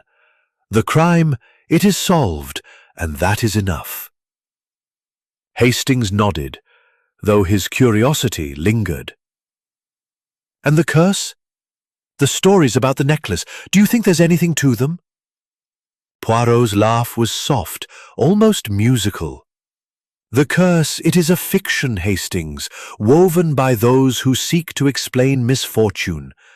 The necklace, it brought no doom, only human greed, fear, and passion. The true curse, it is in the choices we make, not in the jewels we wear. The conversation paused as Poirot rose to pour 2 cups of tisane, the fragrant steam curling in the air. He handed one to Hastings, his movements deliberate. You always see the bigger picture, Poirot. I suppose that's why you're the genius. Poirot's eyes twinkled, though his tone was modest. Genius? It is merely method, Hastings. The little grey cells, they observe, they connect, they deduce. But they also feel. For without understanding the heart, we cannot understand the crime. As evening fell, the 2 men sat in companionable silence, the city's hum a distant backdrop. Hastings opened his notebook again, adding a final reflection. The mystery of the haunted necklace was not in the jewels, but in the souls they touched. Poirot's genius lay not just in solving the crime, but in illuminating the human truths behind it. Poirot glanced over, catching sight of the words. Well said, mon ami, he murmured. You have a poet's heart beneath that soldier's exterior. Hastings chuckled, closing the notebook. I'll leave the poetry to you, Poirot. What's next? Another case? Poirot's gaze drifted to the window, where the lights of London sparkled in the gathering dusk. The world, it is never short of mysteries, Hastings, and we shall meet them with order, with method, and with the light of truth. The fire crackled in the grate, and the 2 men settled into the quiet, the echoes of Ashbourne Hall fading, but never forgotten. The case was closed, but the lessons it imparted, of love, betrayal, and the enduring quest for justice, would guide them into the next adventure, wherever it might lead. Chapter 14. The Echoes of Truth. The London evening wrapped the city in a soft haze, the gaslights casting a golden glow over the cobbled streets as Hercule Poirot and Captain Hastings sat in their flat, the echoes of Ashbourne Hall still resonating in their minds.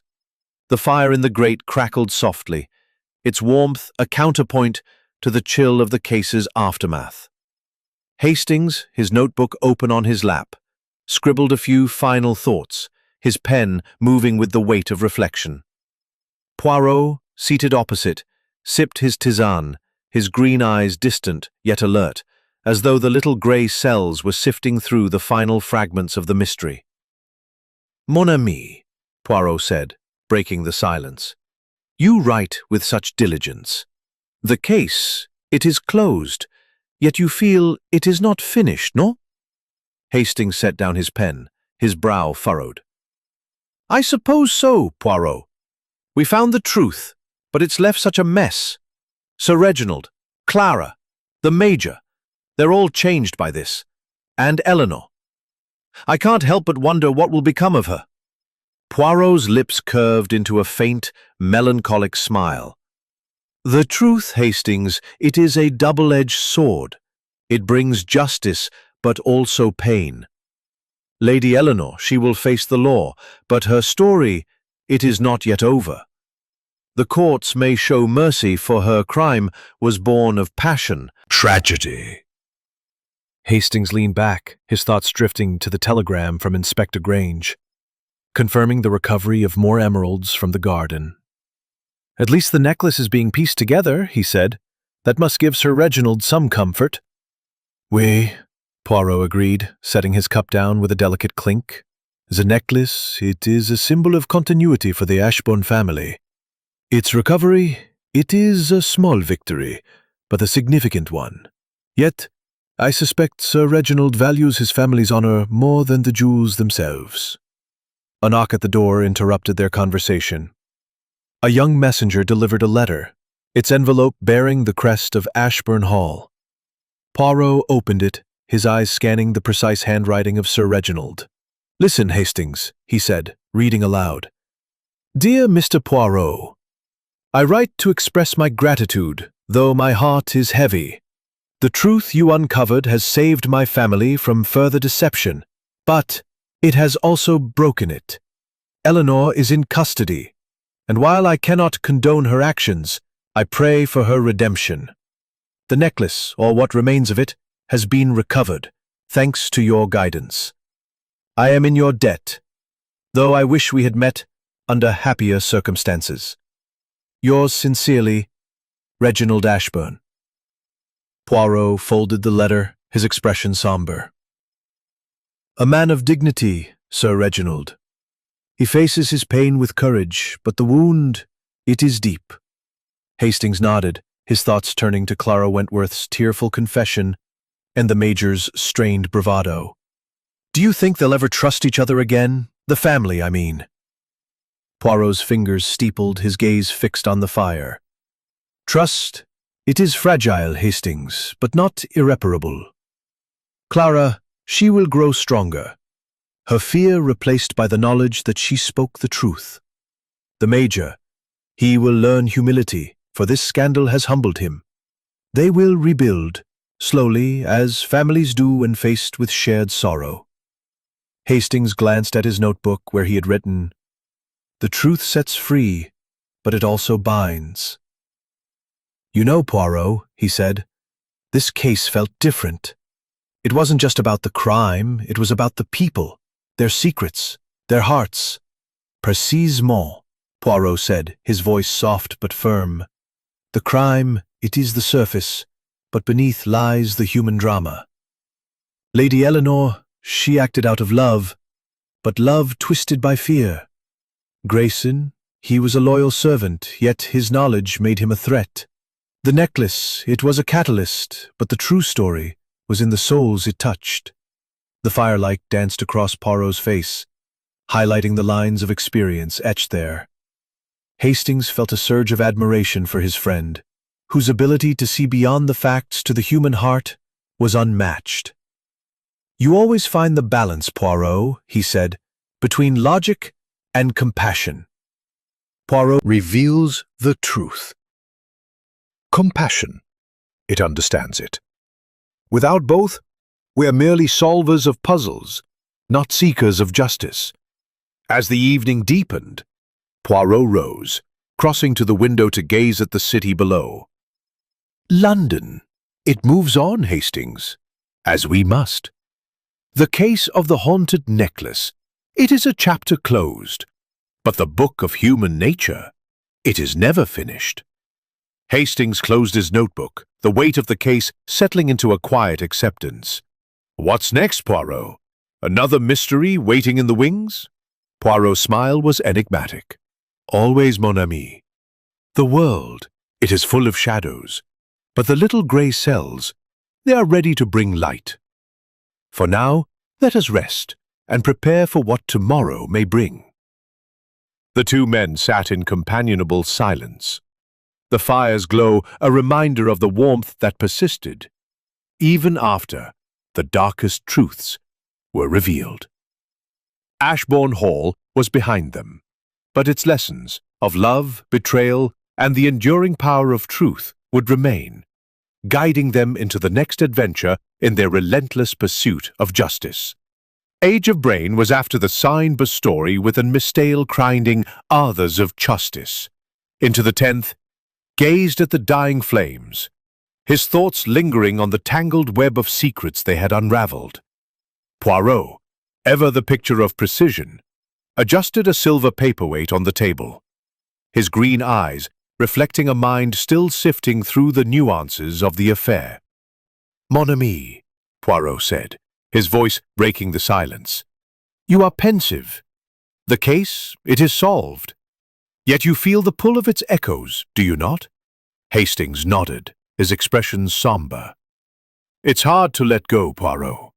The Ashbourne family, they're left to pick up the pieces. Eleanor's confession, Sir Reginald's grief, Clara's fear, it's also human. I suppose I wonder if we've done enough.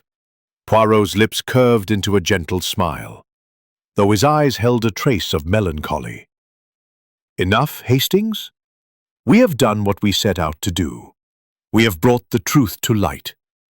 The necklace, it is nearly restored. The murderer, she is in the hands of justice. And the family, they have the chance to heal. But the heart, it seeks more than justice. It seeks peace, and that we cannot provide. Hastings leaned back, his thoughts drifting to the final moments at Ashbourne Hall. Lady Eleanor's tearful admission, Sir Reginald's anguished silence, and the Major's strained composure had painted a portrait of a family fractured by betrayal. Yet Poirot's revelation had brought clarity, if not comfort. "You were remarkable, Poirot," he said. "The way you saw through the theatrics, the curse, the notes, the incense. How did you know it was Eleanor from the start?" Poirot's fingers steepled, his gaze fixed on the embers. "Not from the start, mon ami, but the clues, they spoke clearly. The ash, it was incense, a scent I noted in Lady Eleanor's room. The silk fragment, it matched her scarf, a careless oversight. The shepherdess figurine, scratched and moved, was her hiding place for the cyanide vial, a place only someone intimate with the library would choose. And Grayson's journal, with its mention of a woman in the garden, it pointed to a secret only Eleanor had reason to protect. The little grey cells, they connected these threads, and the truth, it emerged." Hastings shook his head in admiration. "And the trap, the cipher you invented, it was a stroke of genius, forcing her to act." Poirot's smile was modest. "The trap, it was a gamble, but a calculated one. The guilty, they are restless under pressure. By suggesting a hidden message in the journal, I stirred Lady Eleanor's fear, and her attempt to retrieve the emerald in the conservatory betrayed her. The human heart, Hastings, it cannot resist the pull of its own secrets." A soft knock at the door heralded the arrival of a late delivery, a small parcel wrapped in brown paper, bearing the Ashbourne crest. Poirot opened it, revealing a letter and a single emerald, its facets glinting in the firelight. He read the letter aloud. "Dear Mr. Poirot, the police have recovered the final emeralds, and the Ashbourne necklace is whole once more. I enclose one stone as a token of my gratitude, though no jewel can repay the clarity you brought to our darkness. Eleanor's trial approaches, and while my heart aches, I find solace in the truth. You have my eternal thanks. Yours, Reginald Ashbourne." Poirot held the emerald up, its green depths catching the light. "A gesture of grace, mon ami," he said. "Sir Reginald, he seeks to move forward, to preserve what remains of his family's honour." Hastings gazed at the gem, its beauty a stark contrast to the tragedy it had sparked. "Will you keep it, Poirot?" "No," Poirot said, placing the emerald on the table. "It belongs to Ashbourne Hall, to its history. I shall return it, with a note of my own. Our reward, Hastings, is not in jewels, but in the satisfaction of order restored." The two men fell silent, the weight of the case settling into a quiet acceptance. Hastings opened his notebook one last time, adding a final entry. The mystery of the haunted necklace was not in the curse, but in the human passions it unveiled. Poirot's brilliance brought justice, but it is the heart's resilience that will carry the Ashbournes forward. Poirot glanced at another case to test the little grey cells. Poirot's eyes twinkled, his voice light but resolute. "The world, it is never without mysteries, mon ami. But for tonight, we rest. Tomorrow we face whatever shadows await, with method, with logic, and with the light of truth. The fire burned low, its embers a faint echo of the drama that had unfolded at Ashbourne Hall. The case was closed, the necklace restored, and the truth laid bare. Yet, as Hastings looked at his friend, he knew that Poirot's quest for justice was unending, a beacon in the darkness of human folly. The mystery of the haunted necklace was but one chapter in their shared journey, and the next, whatever it might be, would find them ready.